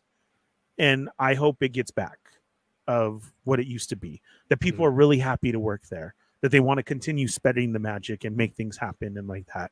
Because now it was constantly, am I going to be here tomorrow or not? And that really plays a big part. And you could see it going around in the park. And you got to feel for these people. After everything that happened with COVID and what he said he was trying to build and everything, they were out for a year and then they get brought back this way. And then again, you're cut. Like a lot of those people didn't return after the COVID and everything. So I do. So yeah, That's it's interesting. Wait, sorry, I stopped listening for a second. But we're talking about how they move the whole corporate offices to Florida. Is that what you were just talking about? Yeah, and different Like, ones. That I know, because you guys are laughing about me spacing out for a second, but like that move affected the business like more than just the parks. Like they lost a lot of good employees who didn't want to make the move, and that's been affecting. Like it has affected my day job, their move, and like that's what I'm saying. I think it's hurt all areas of Disney's business. So correct. That's exactly what I was trying to say as well too. Yeah. You're still wearing a badge. Oh heck yeah. And that's that's what I'm saying as far as I hope people get their jobs back. I do. This whole thing that he was doing of you're laid off. Well, I don't know. They all moved. I don't know if they're going to move again. Correct. Yeah. Correct. I would. That's what I'm saying. We got to see for Monday. Monday is going to be a big day. I was like, oh, they're still signing my checks. That's why I said what I said. I'm not working for them right now. Right, and it's a contractual basis. I fulfill my contract, and that's what I'm saying. What I said. These are my views, and that's it. I've enjoyed Disney since I was a kid, and you can really see it change. And when something like that happens, that it affects other people, like what Yoko's saying and I'm saying, to me that sucks. And I get it as I say, well, how can you say you don't want nobody to lose their job, and that's what they did to this guy? Yeah, but he got 22 million, and he's going to be taken care of. Like, there's a huge difference. But you wanted to uproot these people's whole families and tell them you had to go somewhere else and move and work now, or you were done with. And they weren't given something else. Like, okay, well, here's $1 million for you then to make sure that you're okay. That didn't happen. So I like it, Ernie, man of the people. I love it. Well, so next week we should do Tales of the Jedi. Let's get that going. I'll try to do some homework for everyone. In the meantime, between then and now, Paul, I know you just moved. What have you got going on? I know you just got this kind of set up for tonight. Yeah. But any plans to stream anytime soon, or just playing it by ear? I was really hoping to be able to live stream tomorrow night. I don't think it's going to happen. There's just they left this house in such a mess. I just have to say, it's been a bit of a nightmarish process. Monday's move did not go as planned. Oh, how are the details? Horrible. Oh, they survived. Oh, thank God. They survived. And Good job. Here's the thing. So I looked it up. I was all paranoid. I had them wrapped in plastic, all this stuff. I thought they were going to very gingerly, put like moving blankets on them and put them on a dolly. And they basically, two guys, one guy at each end, they carried it like a stretcher with the glass, just do, and just plonked them down. Oh, they survived. I would freak. Nothing happened. It was just like blonk, blonk, blonk. They're tougher than we think. And because they're glass, everybody goes, they're going to shatter. These guys manhandled them. And it was like, fine. And it was at the point because we were supposed to be like, the people that are living here were supposed to be out of here by 10:30 in the morning. They weren't out till 5 o'clock at night. What? Yeah. So we had our movers waiting around for 5 because they came at noon. And came, so they stayed around for 5 hours waiting. And I was paying them by the hour. 5 dudes, right? For a moving company. And it was like, shouldn't they pay him $300 an hour for 5 guys? 5 hours of them waiting. You do the math. $150. Pissed. And then we came in here and it was still junk. Here, there's food in the oven. What? Right? Yeah. Was it good? Wait, who leaves food in the? Hold on. Who leaves food in the oven? They were like, there was a tray of like really dishes. old I get wings that have been there for like days. It's stuff like. Anyways, I'll tell you guys in private. I don't need to share this with everybody else. I'd love to, because it's been a hellish process. But the great thing is we're in. House is good bones, but there's a lot of work that needs to be done, and it's been exhausting. This was a fun part though, is making it our own now. Mm-hmm. So it's just like, this, but it has been, I think I've been to Home Depot more times than I care to admit, going back and forth. So when you're saying like, ordering stuff, we had to order a bunch of new things from Home Depot as well, appliances that we were not expecting to have to purchase because the stuff here is either broken or there's so much mold and garbage in it. It's like can't clean it out. It's like it's a hazard type things. Ask for a 10% discount. That's horrible. Yeah. Yeah, I should, right? From Home Depot. When you buy 10 things, they'll just do 1% on each one of those. On each. Oh my god. Not how it works. Not how it works. Well, if you're not already, please go follow Bitter Asian Dude Inc. on the YouTubes. And Paul will be back and stronger than ever with the new setup and indestructible detolfs and more toys that he has not stopped ordering while going through this process. Did you remember to change your addresses on all the websites? Okay, I did. All of them. Although that lightsaber, I was in such a hurry because there was only like 15 of them available. I had it. I put my it was through Shop or something like that, and I forgot to change the address on it. So it's being sent to my old address. No. That's okay. I can change it. I can just go to Corban and say, good. hey, That's by the good. way, it's this address, not that one. And they'll be fine. Because it takes months for them to prep it. So it's good. Dude, I got a package this week from a guy who lived here over 10 years ago. Wow. Like he placed it's not a subscription. It's not like, I don't know. You know what Costco though? newsletter. I have certain things that my old address keeps popping up for, like through Apple Pay, and I don't know how to remove it. Like I've deleted it from anywhere I can see, but for some reason, certain places I go to check out, my old address I don't pops know up. how to switch it out with Apple either. Because I'm not surprised, Ernie. Dude, because the I've most tried. with Apple is even in my phone, it still pops up with my old address. Like, when you get a text and somebody says, hey, what's your address or whatever, and it automatically will pop up your old one. I don't know how you change that. I can't change it. Oh, I hate that. That I think I can help you with. Okay. Sweet. That's our I hate new it. podcast. Because you guys are all on Apple, right? Yeah. Knowing Apple, you have to pay to change it. I have all my address information saved in Chrome because I'm a Google, so I can just change it there. Anyway, this guy, he's been placing orders, and I don't know, it auto fills on the website, but he's still like, just remove this.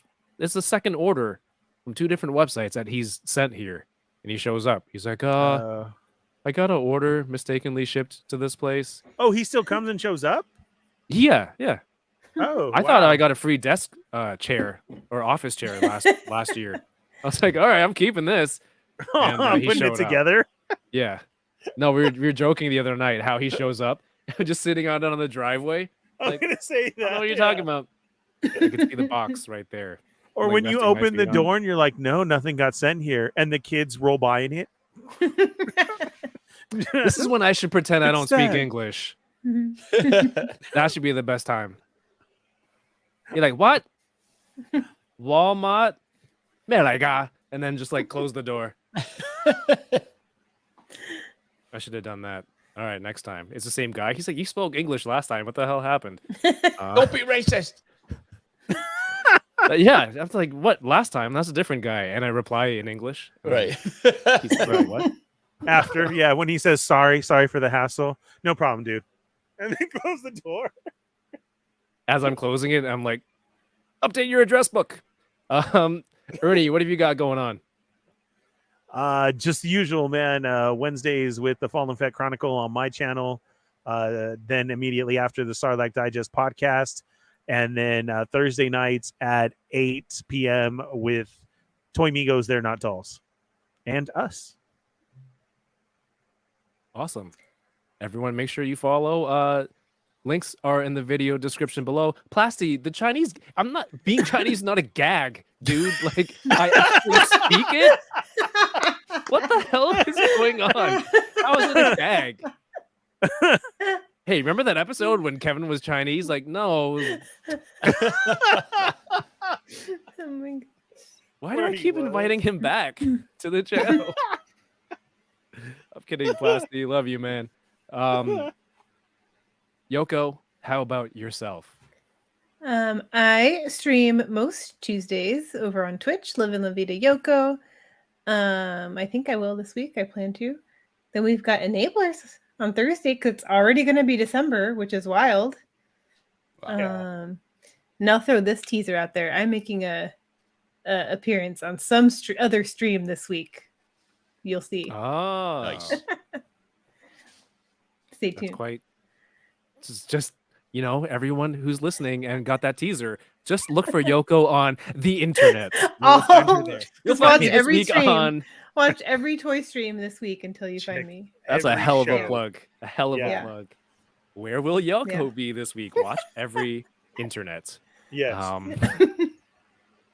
Next week, yes, Unboxing Thursdays will be the Enablers episode. Cool. The final one of the year. We're going to look at some of our photo challenge entries. Probably a giveaway or two next week, but it's going to be, the Enablers, Yoko, Mario, 796 Studios, High School Creations, Panfred Nudo, Kyle O'Flute, Prime to the First, and myself. So join us Thursday.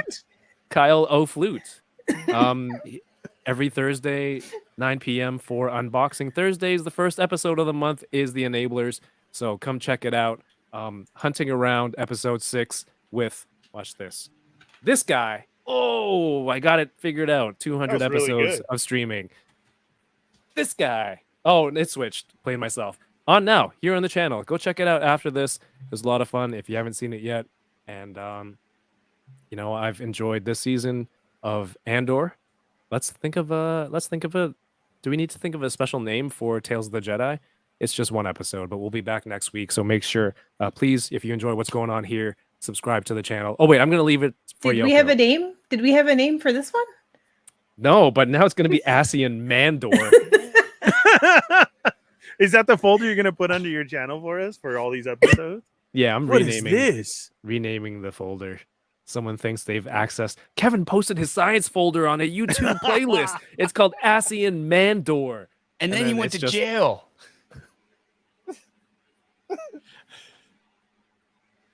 in 2025. Paul, you were killer on that episode. Everyone, don't watch it for me. Watch it for Paul.